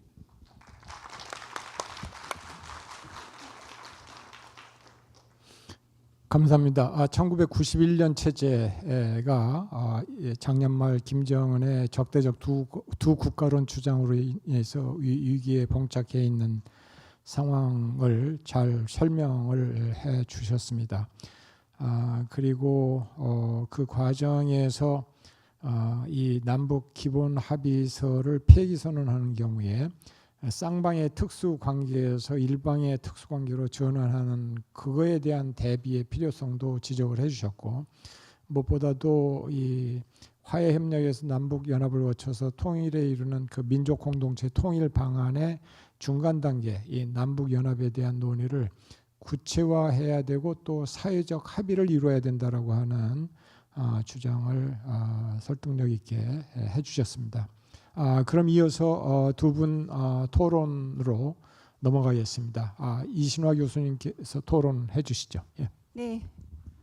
네, 감사합니다. 우선 이렇게 뜻깊은 행사에 초청해 주신 김은미 총장님 감사드리고요. 또 우리 존경하는 송상현 재판관님 말씀 잘 들었습니다. 그리고 또 제가 평소 좋아하고 존경하는 조동호 교수님, 박인희 교수님, 그리고 박원범 교수님, 레이프 교수님도 반갑고요. 무엇보다도 장필아 선생님 너무 오랜만에 뵙게 돼서 감사드립니다. 저도 오래전에 영어영문과 졸업하고 그다음에 그 당시에 이중 전공이 없어서 정치외교학과를 부전공했었었고, 여기서 데모도 하고 공부도 하고 연애를 못한 게 그 당시 아깝긴 했지만, 하여튼 이 좋은 이 모교에 와서 이런 기회를 갖게 돼서 감사드립니다. 두 분이 발표하신 거에 뭐 제가 요약을 할 필요는 없고, 또 윤영관 교수님께서도 정확하게 짚어주셨기 때문에 요약은 하지 않겠습니다만, 공통점이라고 하면 두 발표문 모두 헌법 3조 4조를 중심으로 남북관계를 논의하고, 자유민주적인 통일을 강조한 거는 공통점이었다는 생각이 듭니다. 근데 약간 그 접근 차이가 있었던 걸로 저는 생각이 드는데, 먼저 우리 송 교수님은 남북한의 특수관계를 유지하고 자유민주적인 기본질서 기반의 가치 공동체 형성을 강조한 것 같습니다. 저 역시 언젠가 통일할 상대방이었기 때문에 우리가 조금 더 제너러스하고 정말 비상식적인 북한의 행동을 좀 봐주고 있었지 않나라는 생각을 한다는 점에서 송 교수님하고 좀 동의를 합니다. 반면에 우리 정 교수님은 조금 더 현실적으로 북한의 그 정책 변화에 뭐 초점을 맞춘다는 말씀을 하지 않으셨지만 그 단계적과 점진적인 차이를 말씀을 하시면서 중간 단계 관리가 좀 중요하지 않냐라는 얘기를 하신 것 같습니다. 그러한 의미에서 우리가 자유민주적 기본 질서에 기반한 가치 공동체를 만드는 통일을 우리 송 교수님이 주장하셨다면, 정 교수님은 그래도 조금 합의할 수 있는 것이 아니냐라는 식으로 저는 이해를 했는데, 이따가 제가 잘못 이해한 거면 말씀을 해주셨으면 좋겠습니다. 그리고 두 분 다 서독이 어떻게 동독이 두 국가론을 말을 했을 때 굳건하게 본인의 아이덴티티를 지켜서 결국은 법적 그다음에 또 규범적으로 통일을 갑작스럽게 통일이 찾아왔을 때 가능할 수 있었는가, 그런 부분들을 얘기하셨던 것 같습니다. 저는 한 3가지 포인트 얘기 드리고 한 가지 질문을 하는 것을 하겠습니다. 첫 번째는 왜 지금 두 국가론을 얘기를 했을까? 한 면에서 볼 때는 핵무기 보유로 뭐 자신감이 이제 생긴 거죠. 그리고 통미봉남을 본격적으로 하고 싶어하는 느낌이 드는 것 같습니다. 제가 이제 외교안보를 전공하고 법학자가 아니기 때문에 제가 말씀드리는 거는 법적인 거라기보다는 약간 좀 정치 외교 안보적인 측면에서 말씀드린다는 것을 양해를 부탁드립니다. 무력 위협을 극대화하고 싶은 김정은이 2023년 말에 적대적 두 국가론을 선언을 했고, 아까 말씀하셨던 것처럼 김정은의 두 국가론이 이제 오늘부터 아마 이제 내일이나 모레 정도면 구체적으로 최고인민회의에서 결과가 나오겠습니다만 아마 이제 북한의 두 국가론으로 바뀌면서 이게 하는 거기에는 군사적 자신감이 굉장히 작용했다는 생각이 듭니다. 북한의 무력 통일의 가능성을 여전히 염두에 두고 있고, 남한은 적화 통일의 대상이라는 것을 단 한 번도 바꾸지 않았다는 점에서 두 국가로는 목표라기보다 저는 또 수단인 의미가 좀 있다라는 생각이 듭니다. 그 중에 우리가 유의할 것이 그 통미봉남 전략을 통해서 남한을 배제하고 미국과 1대1 담판을 통해서 정상국가가 되고 싶어하는 거죠. 거기에 이제 중요한 부분이 뭐냐면 비핵화가 아니라 군축일 것 같습니다. 만약에 트럼프가 대통령이 돼서 본인의 입지, 뭐 그게 노벨 평화상이 되었든 본인의 리거시라고 생각하든 그렇게 되어서 북한과의 담판을 위해서 군축이라는 의제도 받아들여서 어찌됐든 협상을 시작한다면 북미 관계는 좀 괜찮아지겠지만 남북 관계, 그 다음에 한미 동맹에는 굉장한 마이너스가 된다라는 것을 저희는 굉장히 많이 여기저기 주지를 시키는 이제 그러한 역할을 국내적으로 해야 된다고 저는 생각합니다. 북한의 군사적 자신감을 극대화시키기 위해서 남북 관계를 전면적인 대립으로 몰아가고 있고, 그 중에 우리가 염두에 둬야 될 것이 바로 서해의 NLL 북방 한계선입니다. 이 북방 한계선은 국제법적 근거가 없고요. 연평도, 백령도 북쪽에 그 5개의 5도 섬이죠. 새로운 국경선을 설정하려는 그 시도를 북한은 끊임없이 했었었는데, 아마 이번에 통일을 삭제할 뿐 아니라 영토 조항을 신설하면서 그 NLL 부분에 대해서 본인들의 자기적인 해석을 분명히 할 것이고, 또 국제해양법 재판소에 제소할 가능성도 열어둘 거라고 생각합니다. NLL의 중요성은요, 한반도 서해에서 남북 간의 군사적 충돌을 방지하는 핵심 역할을 하고 있습니다. NLL은 1953년 정전 협정 이후에 UN 사령부가 설정한 실질적 해상 경계선이고요. 그동안 수차례 북한의 도발에도 불구하고 남북 간의 그 군사적 긴장을 조정해온 선입니다. 김정은은 이걸 부정하고 새로운 국경선을 설정하려는 시도를 하고 있기 때문에 이번에 이 그 영토 조항이 신설된다면 우리의 군사 긴장은 훨씬 더 높아질 것입니다. 이러한 관점에서 아직 우리나라에 있는 유엔사 굉장히 중요한 역할을 하고 있고요. 그동안도 우리가 별로 크레딧을 많이 주지 않았지만 국제법상 정식 경계선으로 인정되진 않았지만 유엔사가 만들어 놓은 것이기 때문에 이를 통해서 사실상의 군사적 균형을 이루었다는 점에서 매우 중요한 역할을 하고 있었습니다. 독일이 최근에 우크라이나 사태 이후에 유엔사에 들어와서 지금 18개 국가가 유엔사에 활동을 하고 있는데 저희는 이 유엔사의 활성화를 적극적으로 추진해야 된다고 저는 믿고 있습니다. 만약에 유엔사가 철수하거나 그 기능이 약화된다면 그게 김정은과 북한이 원하는 거거든요. 서해에서의 군사적 긴장은 더 심화될 거고요. 북한의 도발에 대한 대응이 훨씬 어려워질 겁니다. 그래서 한국은 유엔사의 지속적인 주둔 역할 강화 그리고 지금 일본에 있는 유엔 후방사 기지와의 협력 굉장히 중요하다고 저는 생각합니다. 두 번째는 반대입니다. 군사적 자신감이 막 있어서 두 국가론을 하는 것이 있는가 하면 그 동전의 양면은 흡수통일에 대한 두려움, 저는 동독과 비슷한 두려움을 분명히 김정은이 가지고 있다고 생각합니다. 김주애가 4대 세습을 하든 안 하든 누가 되든 간에 김씨 정권의 정권 안정, 레짐 서바이벌을 무엇보다도 최우선 가치로 생각하고 있는 김정은으로서는 체제 유지 전략과 내부 단속이 무엇보다도 중요할 것입니다. 아까 동독에서는 그것을 차단 정책, 분리 정책이라고 말을 했는데 그게 맞는 것 같습니다. 체제 유지를 위한 내부 단속 수단으로 분명히 활용하고 있고요. 내부적으로 경제적 어려움, 주민들의 불만을 외부로 돌리려는 전형적인 또 그 전쟁 위협, 남한 적대지 선동을 극대화하고 있습니다. 안타까운 거는 말도 안 되는 이런 북한의 모략에 우리 남남 갈등이 오히려 기여를 하고 있다는 점을 우리 모두 반성하고 우리 남한은 어떠한 식으로 할 것인가라는 입장 정리는 적어도 해야 될 것 같습니다. 그렇지 않다면 이거는 북한에게 대남 심리전으로 활용될 수 있기 때문입니다. 지금 북한은 극심한 경제난, 그다음에 엄청난 인권 유린, 그리고 주민이 동요할 수밖에 없는 상황이 많이 만들어지고 있고 제가 지난 2년여 북한 인권 국제협력 대사를 하면서 한 100여 명의 탈북자들을 만나봤고 또 관계되는 일하는 분들을 만나본 결과 정보 유입만이 굉장히 효과적인 방법일 수밖에 없는 것 같습니다. 북한에게 변화를 주려면. 근데 그러기 위해서는 남남 갈등이 없어야 되는 부분이 있고요. 그다음에 만약에 정보 유입이 북한의 어떠한 그 변화를 초래할 때 우리가 많이 봤었던 뭐 리비아나 이라크나 그런 사태 속에서 그러한 사태가 터졌을 때 위에 있는 사람들은 대부분 괜찮죠. 아예 죽거나. 그런데 일반 주민들은 더 많은 고통을 겪을 수밖에 없지 않습니까? 그런 더 많은 고통을 겪을 수 있는 사람들은 그럼 어떻게 할 것인가라는 그런 부분들도 체계적으로 우리가 생각하려면 남남 갈등이 적어도 북한의 독재 정권을 보호하거나 인게이지해야 된다는 것 때문에 갈라지지는 않았으면 좋겠다는 것이 저의 바람입니다. 반면에 이러한 흡수통일 불안이 됐던 체제 유지 전략 내부 단속이 됐던 대남 심리전이 됐던 저는 분명히 부메랑이 있을 거란 생각이 듭니다.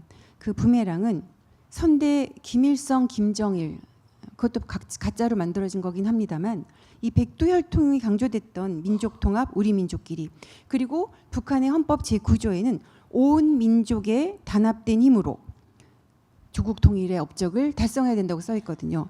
그걸 갑자기 김정은 자기가 뭔데 아버지와 할아버지가 했었던 얘기를 뒤집어서 본인이 더 나은 지도자가 된다라는 것을 아까 우리 발표자님께서는 거기서 이제 헷갈려하고 한다고 하셨지만 저는 이거는 굉장히 큰 내부의 사상적 균열을 초래할 수도 있고 결국은 그것이 장기적으로는 북한 정권의 장기적이 아닐 수도 있고요.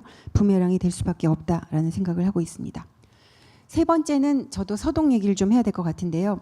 서독의 일관된 대응과 법적 정통성 유지 이 동서독 사례는 저는 남북한 지금의 현실과는 좀 많이 다른 부분도 있습니다만 이 두 국가론의 대응에는 저희가 중요한 교훈을 받아야 될 것 같습니다.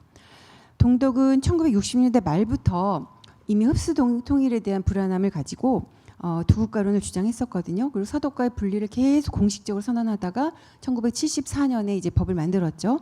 하지만 서독은 1949년에 제정된 기본법 제 발음이 틀릴 수 있는데 그룬트 제세츠라는 그 제23조를 통해서 독일의 다른 지역 즉 동독이 서독 연방에 가입하는 것을 염두에 둔 법적 근거를 마련했습니다. 이 기본법은 동독을 포함한 독일 전체를 단일 민족과 국가로 보고 있고요. 궁극적으로는 통일을 목표로 잠정적 법으로 기능했고 서독은 이 기본법, 그 동독 통일을 위한 독일 연방 확장, 통일헌법 제정 가능성을 명기해서 동독을 한 번도 별개의 독립국가로 인정하지 않았고 이 부분에 대해서는 서독 사회가 한 목소리였다라는 것을 저희는 꼭 기억을 해야 될 것 같습니다. 여기서 제가 한 말씀 더 드리고 싶은 거는 동독과 서독 주민들의 교류가 과연 남북한의 교류와 어떠한 차이가 있나. 저는 그 사람들, 결국 이건 다 사람이 하는 일이니까 사람과 사람의 끈끈함이 우리가 없는 부분이 저는 좀 굉장히 안타깝습니다. 아까 우리 윤영관 장관님이 맨 처음 모두에 통일의 여러 가지 방법 중에 남한 주민과 북한 주민을 끌어당기는 힘이 굉장히 중요하다고 말씀을 하셨는데 서독에는요 동독에는요 서독의 시간이라는 게 있었었답니다. 정기적으로 그게 이제 처음부터 있었었던 건데 그 서독의 시간은 무슨 뜻이냐면 서독에서 오는 소포를 뜯어보는 시간이 있대요 집에. 그거는 진짜 뭐 목욕 재개를 하고 앉아서 그 이제 다 마루에 가족들이 모여서 그 소포를 같이 뜯어보는데 그 냄새만 맡아도 너무 좋았었던 뭐 그런 기억이 있었대요. 우리는 그런 게 없지 않습니까? 과연 이 사람과 사람의 통일을 하기 위해서 우리가 무엇을 해야 하는가가 이런 헌법적인 통일 못지않게 굉장히 중요한 부분이라는 생각이 듭니다. 시간 관계상 질문 하나 하고 마치도록 하겠습니다. 한반도 가치 공동체 구상. 우리가 지금 윤석열 정부와 그다음에 바이든 미 행정부가 들어와서 가치 동맹 이런 얘기들 많이 했고요. 소위 말하는 유사 입장 국가들 간의 연대, 라이크 마인디드 컨트리들의 그러한 부분들이 굉장히 중요하다는 얘기들을 많이들 하고 있었었는데요. 아까 뭐 단계적 점진적에 대한 우리 송 교수님의 그 구체적인 그 설명도 저는 굉장히 공감을 합니다만 한반도 가치 공동체 구상이 남북 간 이념 차이와 오랜 적대 관계를 고려할 때 현실적으로 굉장히 어려운 관계인 건 아실 거예요. 그리고 근데 북한이 이걸 받아들일까요? 북한이 받아들이지 못하는 상태에서 가치 공동체를 구상하고 그것을 지금 여기 학생들 많이 와 계시는데 우리 미래 세대들한테 전달하자. 거기에 어떻게 하면은 우리 미래 세대들이 그 얘기를 받아들일까요? 저는 그러한 부분들이 우리가 보수와 진보가 나누어지고 누가 정권을 갖느냐에 따라서 어떨 때는 인권 가치를 내세우고 어떨 때는 교류 협력을 더 내세우는 이런 이중법적인 것을 극복해야 되는 부분들도 있지만 우리 젊은 세대들을 어떻게 생각할까를 고민해 봐야 될 것 같습니다. 그 의미를 제가 왜 말씀을 드리냐면 북한의 여러 탈북자들을 인터뷰를 해보면요. 제 또래나 저보다 좀 윗또래나 저보다 약간 어린 세대들은 저한테 뭘 얘기를 하냐면 김정일, 김정은 시대에 내가 얼마나 고생을 했는지 아냐. 피해자였는지를 설명하려고 노력을 합니다. 그런데 젊은 층들은요. 본인이 피해자였거나 도와줘야 된다는 얘기들을 별로 안 좋아해요.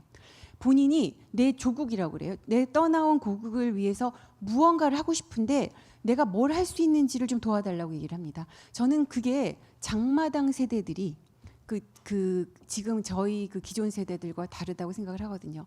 그래서 북한의 새로 소위 말하는 신세대 MZ 세대와 우리의 MZ 세대들이 어떠한 식으로 공동체를 만드는가에 대한 것에 대한 현실적인 합의를 하는 것이 오히려 가치 공동체에 더 도움이 되지 않을까 이제 그런 생각을 하고 있습니다. 여기 많은 분들이 와 계시는데요. 저는 통일은 지금 와도 걱정, 안 와도 걱정이라는 아까 그 딜레마에 동의를 합니다만 그래도 북한 사람들은 우리에게 아무나가 아니다라는 말로 큰 울림을 준 오준 대사님 말씀처럼 북한 주민들은 우리가 같이 함께 가야 되는 수천 년의 우리의 조상과의 약속이라는 의미에서라도 저는 통일은 우리가 반드시 가슴속에 지니고 어떠한 방법을 모색해야 되는 중요한 지상 과제가 아닐까라는 생각을 하면서 제 토론을 마치도록 하겠습니다. 네, 감사합니다.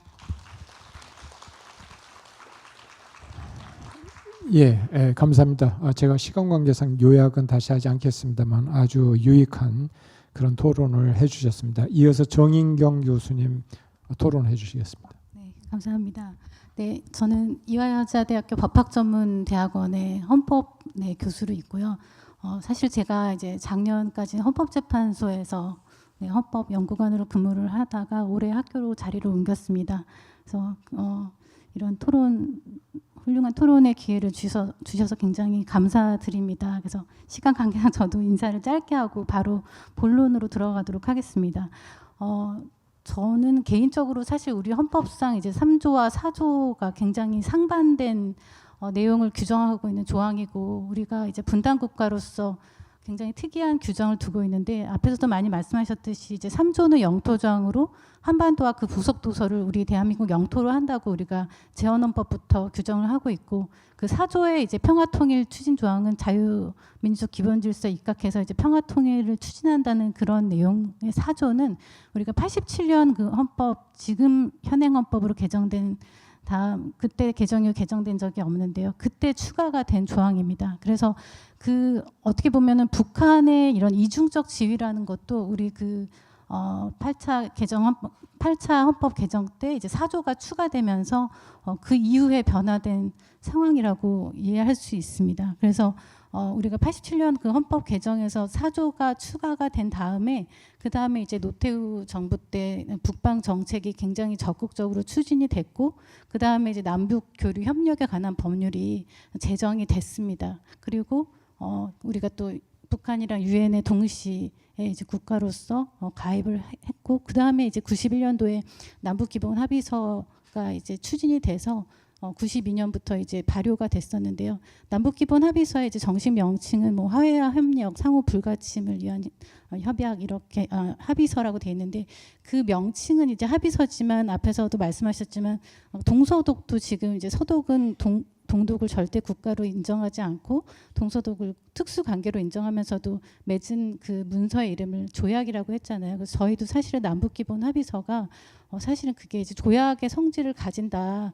분단국으로 그 남북 기본 합의서에 제일 처음 명시한 게 우리는 이제 통일을 지향하는 잠정적인 특수 관계다, 이렇게 잠정적으로 협력한 특수 관계라고 이제 명시를 했는데, 그게 굉장히 큰 의미를 가지거든요. 그러니까 상호 국가로 인정을 하지 않고 무시를 하겠다는 게 아니라 우리는 통일을 지향하는 관계라는 걸 오히려 강조하기 위해서 그런 특수 관계라는 것을 이제 남북기본 합의서에 92년도에 넣었던 것인데요. 그래서 그 굉장히 큰 의미를 가지고, 그런 이제 87년 헌법 개정 이후에 4조 추가 이후에 그런 대북 정책의 변화, 그다음에 남북 교류 협력에 관한 법률 제정 뭐 이런 것들을 기점으로 이제 북한의 이중적 지위를 헌법재판소도 인정하게 됐습니다. 사실은 그 87년 헌법 개정 이전에는 대법원은 북한은 우리 헌법 3조의 영토조항에 의할 때 반국가 단체에 불과하다고 명시적으로 판결을 하고 있었는데, 그 헌법재판소가 이제 88년부터 이제 시작이 됐는데, 헌법재판소에서는 남북교류 협력에 관한 법률 그런 사건이나 국가보안법 사건에서 북한의 이중적 지위를 인정하면서 북한은 대화 협력의 동반자인가 동시에 우리가 반국가 단체임을 아직 부정할 수는 없다, 이렇게 설시를 하면서 3조에 의해서 반국가 단체성을 인정한 적은 한 번도 없었습니다. 그런데 이제 제가 오늘 간단하게 설명드리고자 하는 것은 작년 이제 2023년 9월에 헌법재판소가 이제 남북관계에 관해서 두 건의 중요한 결정을 같은 날 선고를 했는데요. 그 선고에서 처음으로 국가보안법 사건 합헌 결정을 하면서 헌법재판소에서 사실은 처음으로 헌법 3조에 의할 때 북한은 반국가 단체에 불과하다라는 그런 설시를 했습니다. 근데 사실은 이거는 조금 저는 개인적으로 굉장히 큰 의미로 보고 있습니다. 왜냐하면 한 번도 3조에 의할 때 북한이 반국가 단체라고 인정한 적은 한 번도 없었거든요. 그래서 그날 두 건의 2023년 9월 26일에 이제 두 건을 같이 선고했는데, 하나가 뭐였냐면 그 대북전단 살포 금지에 관한 그런 내용을 정한 남북관계 발전에 관한 법률 조항에 대한 위헌 여부를 결정하는 사건이었는데, 여러분들 많이 아시겠지만 그 대북전단 등 살포 금지에 관한 규정은 헌법재판소에서 표현의 자유 침해로 위헌 결정을 그날 했습니다. 그리고 같은 날 국가보안법상 이적행위랑 이제 이적 표현물 소지 이 조항들에 대해서는 이제 기존과 같이 합헌 결정을 했는데, 이 두 결정을 이제 같은 날 선고를 하면서 제가 이제 헌법재판소 결정을 비판을 하려는 것이 아니라요.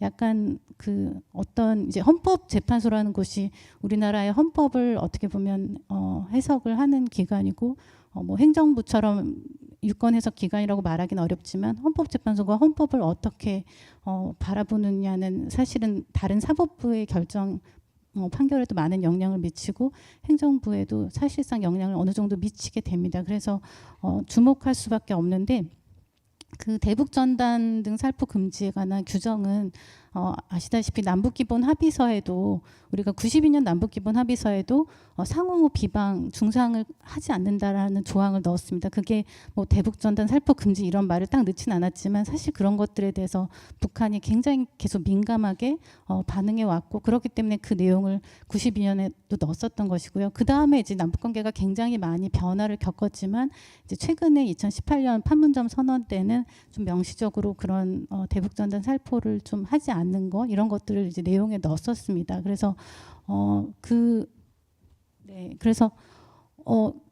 사실은 대북전단 살포 금지에 관한 규정은 우리가 그런 남북 기본 합의서나 뭐 남북 합의서에 대한 그런 법적 효력이 헌법재판소도 조약이 아니라 이제 신사협정에 불과하다 이렇게 결정한 적도 있고 그것의 조약성이나 어떤 법적 효력이 사실상 명확하게 규명되지 않았기 때문에 그 부분만큼은 이제 우리나라의 국회를 통해서 입법을 통해서 좀 명확하게 국내법적 효력을 가지게 하자. 물론 그 당시에도 갑론을박이 있었지만 그렇게 해서 통과가 된 법률 조항이고 그 법률의 그 조항의 내용을 남북관계 발전에 관한 법률에 넣었습니다. 그래서 그 조항이 이제 헌법재판소의 그 표현의 자유 침해라는 주장을 하면서 이제 들어왔을 때 헌법재판소 입장에서는 굉장히 고민이 많이 됐었는데 그 법률 조항의 사실은 제목이요. 우리가 법률 조항의 제목이 있거든요. 근데 거기에 남북 합의서 위반 행위라는 게 그 조항의 제목입니다. 그런데 헌법재판소에서 그 조항의 위헌 여부를 판단하면서 표현의 자유, 그다음에 표현의 내용에 대한 규제다. 그래서 굉장히 엄격한 위헌 심사를 해서 위헌 결정을 했는데 사실 그 법률의 제명이 남북 합의서 위반임에도 불구하고 남북 합의서가 뭔지, 어떤 남북 합의서를 의미하는지, 남북 합의서 위반의 효력은 어떠한지에 대해서는 그 결정에서 전혀 검토가 이루어지지 않았습니다. 그거는 어떻게 보면 내부적으로는 검토가 있었을 수도 있지만 우리 결정문상엔 나타나지 않았는데요. 이런 이제 헌법재판소 이제 결정이 작년 9월에 이렇게 두 건이 선고가 됐을 때 이 김정은 북한의 이런 뭐 두 국가론이나 이런 것들이 있기 전에 작년 9월에 저는 그 결정들을 보면서 이렇게 3조 영토 조항에 의해서 반국가 단체에 불과하다고 한 적은 한 번도 없었는데 그리고 남북 합의서의 효력에 대해서 헌법재판소가 그 전에 92년 남북 기본 합의서에 대해서는 신사협정에 불과하다고 한 적이 있었지만 그 당시에도 사실 헌법학계에서 굉장히 많은 비판을 받았었거든요. 그래서 92년도에 그 남북기본 합의서가 맺어지고 그 다음에 헌법재판소 결정 그로부터 한 5, 6년 이후에 또 남북관계가 약간 변화한 다음에 나온 결정이라서 그 남북기본 합의서의 효력에 대해서 이렇게 좀 정치적 사법기관이라고 할 수 있는 헌법재판소가 그 효력을 사실상 거의 부인하는 것에 대해서 좀 비판적 견해가 많았었는데 이번에는 아예 그 효력 자체도 판단하지 않았다는 거죠. 그래서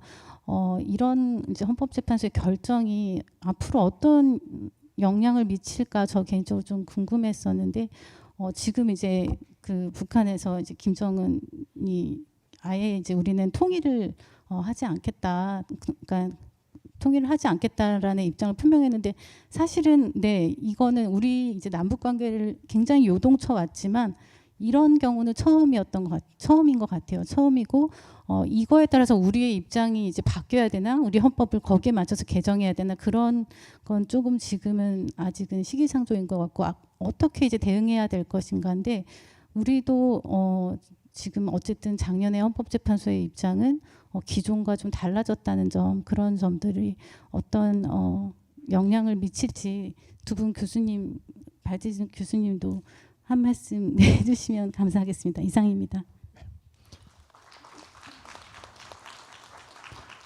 네, 감사합니다.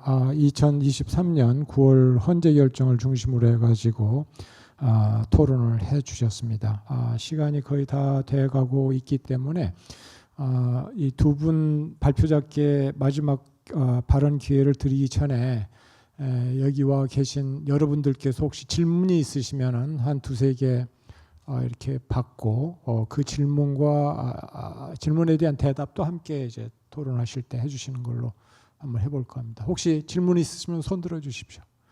예. 마이크 좀 부탁드립니다. 네, 안녕하세요. 오늘 발표 잘 들었습니다. 저는 이화여대 명예교수이고 김혜숙이라고 합니다. 제 전공은 철학인데요. 오늘 말씀 들으면서 저희가 이제 어떤 상대방의 말을 진지하게 받아들이기 위해서는 어떤 비슷한 종류의 어떤 합리성을 바탕으로 해야 된다고 생각을 하는데, 지금 이제 북한에서 두 국가론이라고 하는 거를 들고 나왔을 때 그러한 그 국가적 어떤 굉장히 중요한 정책이 결정되는 그 과정이나 그것이 이루어진 절차나 이런 것들이 우리하고 판이한 이런 상황에서 벌어지고 있고, 또 자기 자신들도 그것이 자신이 없으니까 지난 5개월 내지 6개월 동안 주민들한테 이렇게 공표도 제대로 잘못하면서 설득의 과정을 제대로 거치지 못한 이제 이런 상황이 돼서 거기에 어떤 유리를 갖다가 우리가 확인하게 되는데, 이러한 종류의 그 정책 제안이라든가 이런 것에 대해서 우리나라 지금 상황에서 이걸 진지하게 여기에 대해서 대응하는 것이 과연 올바른 자세인가, 이제 이런 생각이 언뜻 들었습니다. 그래서 우리가 진지한 이런 그 정책 결정, 아주 중요한 정책 결정에 관한 그 선생님 지금 이제 손 선생님께서 이 가치 공동체라고 하는 재미있는 개념을 제시해 주셨는데, 가치 공동체라는 걸 굉장히 어려운 개념, 우리가 달성하기 어려운 그 개념일 것 같은데요. 이런 지금 우리가 가지고 있는 그 전제적인 어떤 조건들, 적어도 많은 사람들의 논의와 절차와 그리고 북한 주민들의 어떤 동의와 이런 것들이 이루어진 이런 상황에서의 제안이라고 하면 우리가 진지하게 고려할 그 가치가 있는 것이지만, 지금 표현의 자유라든가 이동의 자유라든가 뭐 정보 접근의 자유라든가 이런 것들이 극도로 제한된 사회에서의 그런 제안을 가지고 우리가 이렇게 굉장히 중요한 어떤 국가적 어젠다를 바꿔야만 할 만한 어떤 상황으로 받아들이는 것이 올바르니까, 이런 생각이 들었습니다. 그래서 여기 일방향 특수관계라고 하는 개념을 제시를 해주셨는데, 그러니까 그 서독에서 취했던, 우리가 이런 문제를 했을 때는 비전과 방향과 이런 것들이 무엇인지에 대해서 우리가 가지고 있는 통일에 대한 우리 국가가 거기에 대해서 정확하게 인지를 하면서 그걸 국민들을 설득하는 그런 과정이 있는 것이 중요한 것이 아닌가, 이런 생각이 들었습니다. 예, 감사합니다. 또 다른 질문 있으십니까? 예, 없으신 것 같은데, 그러면은 두 분께 한 2, 3분씩 이 시간을 드리도록 하겠습니다. 송 교수님 먼저 나온 질문들에 대해서 답변을 해주시면 고맙겠습니다. 예,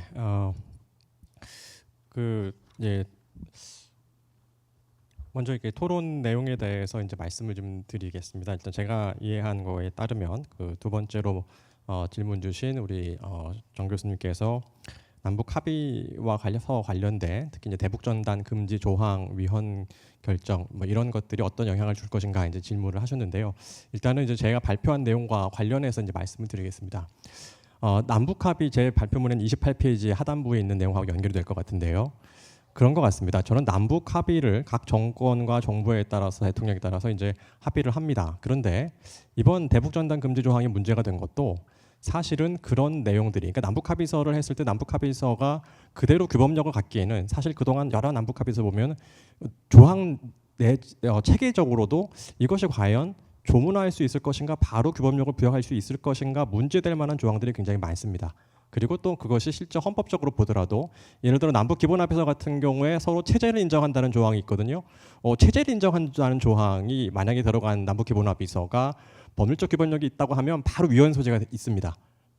우리 헌법에 위반이 되는 것이죠. 북한 영토 조항이라든지 우리 자유민주적 기본질서라든지 뭐 등등 남북 기본합의서 자체는 만약에 체제 인정 조항이 있다면 우리가 서독에서 동서기본조약이 서독 연방헌재로 올라간 것처럼 반드시 올라가게 되어 있습니다. 오히려 그 경우에는 이게 MOU, 신사협정에 불과하다라고 봤기 때문에 그런 어떤 법적 다툼을 안 간 거거든요. 그러니까 어떻게 보면 정치적인 약간의 좀 열어놓는 부분이 있는 거죠. 자, 핵심은 뭐냐면 대북전단 금지 조항도 결국은 그 살포 금지라는 것이 얼마큼 국민적 동의 하에 만들어진 합의인가. 왜냐하면 우리는 정권이 바뀌면은 합의 내용도 달라지고 사실 추진 통일 정책도 달라진단 말이에요. 이런 상황 속에서 합의했다고 그걸 다 지켜야 된다라고 하게 되면 결국 아무것도 안 지키게 되는 겁니다. 자, 무슨 얘기냐? 합의한 다음에 그것을 국회에서 단순히 다수당의 어떤 승인 이것도 안 됩니다. 왜냐하면 다수당이 바뀌면 또 폐지될 거거든요. 자, 그러면 이것이 안정적인 단계로 지속되려면 합의 있은 다음에 다시 여야 합의로 진짜 여야 합의할 수 있는 범위 내에서 욕심을 좀 내려놓고 한 10, 20 정도가 합의됐으면 10, 20은 우리가 그건 여야가 완전히 동의하고 국민들 한 90%가 동의한다. 이 단계에서 이행 법률을 만들고 그러면 사실은 위헌 소지도 줄어든다고 생각합니다. 따라서 근본적으로 그렇게 가야 된다라는 가지 않으면 이렇게 헌재에서 올라가서 위헌 여부가 문제가 된다. 즉 앞으로 우리가 남북 합의를 할 때 그다음 남북 합의 이후에 이행 법률을 만들 때는 그렇게 힘의 논리 또는 순간적인 어떤 정권의 논리에 따라서 만들면 안 된다. 그런 어떤 설명을 해준 그런 예가 된 사례라고 생각이 돼서 일단 제가 말씀드렸고요. 그 다음에 이제 이 교수님께서 말씀하셨던 한반도 가치 공동체 통일 방안 이 부분은 저는 그렇게 생각합니다. 국가 연합이거든. EU도 기본적으로 EU에 가입하려면 EU의 가치 체계를 따라야 됩니다. 가장 최소한의 기본적인 기준을 따라한다고 약속을 하고 내부적으로 체제를 바꿔야지 가입할 수가 있죠. 마찬가지로 국가연합이건 연방이건 간에 국가의 가치 체계가 동일하지 않는데 국가가 연합이 되고 국가가 연방 국가로 하는 국가로 성립되는 예지는 존재하지 않습니다. 그럼 우리나라의 경우에 그 최소한의 공유하는 국가의 가치 체계는 무엇이냐? 그거는 이제 심플하게 정리할 수 있습니다. 뭐냐면 자유민주적 기본질서의 내용으로서 헌법재판소가 아주 심플하게 정리한 민주주의, 법치주의, 기본권 보장, 사법권의 독립, 의회제도, 복수정당제도, 뭐 이런 시장경제제도 이거는 최소한 동의해야 된다. 북한이 이걸 동의하면 그 다음부터는 가치 공동체가 되는 겁니다. 한 사람만 존엄한 것이 아니라 모든 인간이 존엄하다는 거에 동의할 수 있느냐? 자, 이 기본적인 것에는 저는 대한민국 국민 99%가 동의할 거라고 생각합니다. 자, 그런 부분에서 제가 이제 짧게 정리하기 위해서 가치 체계 부분에서 저는 그것은 우리가 추구해야 되고, 그럼 이것은 아까 이제 미래 세대 관점에서 말씀드리면 북한 정권은 받아들일 수 없겠지만 북한의 젊은 세대는 북한의 장마당 세대는 받아들일 수 있을 거라고 생각하고요. 또 남한에 제가 이제 학교에서 이제 통일 수업도 많이 하는데 학생들한테 어떤 얘기했을 때 학생들이 반응이 있냐면 진짜로 죄송한 말씀일 수 있지만 민족 공동체 얘기하면 반응 별로 없습니다. 젊은 세대들은 민족이란 말에 마음에 안 움직여요. 그런데 추상적인 세계 시민 얘기하고 가치 얘기하고 뭐 이런 거 얘기하면 움직입니다. 지금 20대들은 홍콩 우리 이른바 뭐 민주화 운동 사태 때 반응했던 것도 20대거든요. 그러니까 이렇게 왜냐하면 우리가 이미 젊은 청년들한테 계속해서 보편적 세계 시민 의식으로 계속 교육을 해왔기 때문에 지금 20, 30대는 그거 얘기하면 부채 의식이 느껴지고 반응을 해야 된다고 움직이지만 민족 얘기만 안 움직입니다. 저는 민족 얘기를 빼자는 게 아니라 한반도라는 역사적, 민족적 이 공동체를 전제로 하고 그렇지만 우리가 이런 가치로 나아가자 했을 때 저는 그랬을 때 북한의 장마당 세대와 그 다음에 제가 말씀드리는 저는 96년 이후에 우리나라 재헌헌법 세대라는 표현을 저 혼자 계속 씁니다. 왜냐하면 재헌헌법이 꿈꿨던 그런 대한민국이 90년대 중반에 우리 만들어졌죠. 그러니까 세계 평화 인류 공영에 이바지하는 그러한 국가를 만들겠다라고 헌법 전문에 우리가 선언을 했단 말이에요. 그게 50년 만에 이루어졌고 그때부터 자라는 세대가 지금 한 30쯤 됐습니다. 예, 이런 부분들이 같이 돼야 된다고 예. 생각을 하고요. 예, 그런 면에서 이제 제가 말씀드렸다는 말씀드리겠습니다. 예, 이상 마치겠습니다. 예, 이어서 정 교수님. 예, 그 이신하 교수님, 정인경 교수님, 김현수 교수님 말씀 주신 거를 제 맥락에서 좀 얘기를 하자면 아까 제가 발표 때 말씀드린 그 사회적 대화, 통일에 대한 사회적 대화 합의, 통일 공론화에 이제 제 시발점이 되어야 하는 상황, 이제 여기에 관련된 이야기들이신 것 같습니다. 그러니까 중간 단계가 관리가 중요하다고 하는데 이게 자유민주적 기본질서뿐만 아니라 다른 무슨 합의가 가능한 거 아니냐라고 하는 이런 질문도 좀 주셨고, 그리고 또 정인경 교수님 말씀 들어보면 이거죠. 사법부의 해석과 행정부의 정책이 그동안 많이 달랐죠. 대북 문제에서. 사법부는 어쨌든 반국가 단체로 이제 계속 보는 설치하는 판시를 유지하고, 그렇지만 행정부는 남북 정상회담도 하고 금강산 관광도 하고 개성공단도 하는 식으로 그런 식의 사법부의 해석과 행정부의 정책이 대립하는 그 관행이 쭉 한 30년 넘게 축적이 좀 됐습니다. 헷갈리죠. 그래서 이제 이거를 좀 정리를 하고 이제 이 통일 논의 공론화를 주고 한번 휴지기를 가져야 될 시점이 됐는데 지금 남북관계 경색돼서 답답하고 힘듭니다. 그렇지만 이럴 때가 그 얘기할 수 있는 그 시기다. 그냥 막 계속 상황으로 닥쳐가지고 계속 이제 가는 게 아니라 어쨌든 지금 한번 한 단계 좀 쉬면서 사회적 합의, 대화 그리고 통일 공론화 재점화할 수 있는 부분들인데 이제 중요한 건 뭐죠? 어떻게 김현숙 교수님 말씀하신 것처럼 어떻게 국민들 설득할 것인가라고 하는 그 기준점 무엇일까라고 하는 겁니다. 그러니까 제 생각을 잠깐만 좀 말씀드리면은 남북 연합이라고 하는 거 할 때 어느 정도를 해야 아까 제가 발표 때 공산주의와 자본주의가 같이 연합한다는 건 내 머리로는 이해가 안 된다라고 좀 말씀을 좀 드렸었는데 어느 정도로 좀 북한이 변해야 되고 어느 정도로 우리가 변해야 돼야 연합이 될 것인가라고 하는 것 이제 그게 좀 중요한 포인트겠죠.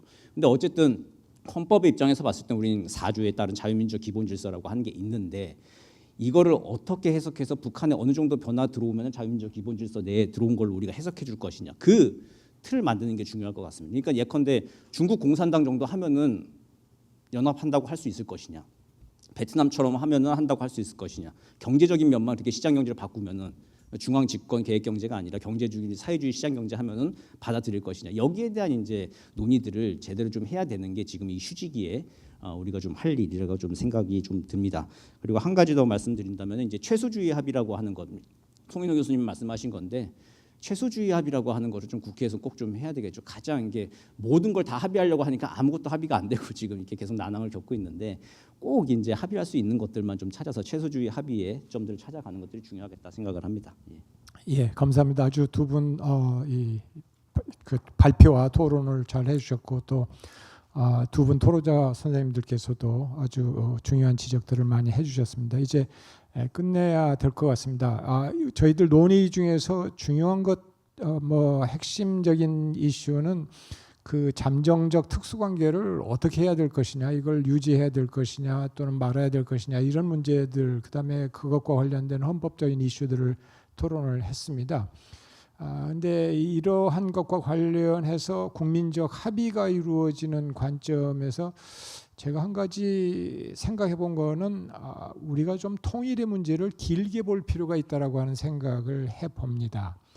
이게 저희가 한 7, 80년 이렇게 분단이 돼 왔습니다만은 폴란드의 경우에는 126년 동안 이 나라가 지도상에서 사라졌었습니다. 주변에 그 러시아, 그다음에 독일, 오스트리아, 헝가리 이 세 제국들이 둘러싸고 있어가지고 아예 그냥 그 영토 자체를 다 그냥 갈라먹었어요. 그래가지고 126년 동안 없었는데 이 사람들이 끊임없이 독립을 꿈꿔왔기 때문에 1차 대전 끝나고 그 세 제국이 다 망했을 때 독립을 할 수가 있었던 것입니다. 그래서 잠정적 특수 관계론과 같은 중요한 그 보편 가치 입각한 우리의 그 중요한 어떤 입장을 긴 역사적인 맥락을 염두에 두고 흔들리지 말고 견지해 나가는 것이 굉장히 중요한 거 아니겠느냐라고 하는 생각을 하면서 이번 세션을 마치도록 하겠습니다. 토론에 임해 주신 모든 분들 감사드리고 또 열심히 경청해 주신 모든 분들께 다시 한번 감사드립니다. 감사합니다.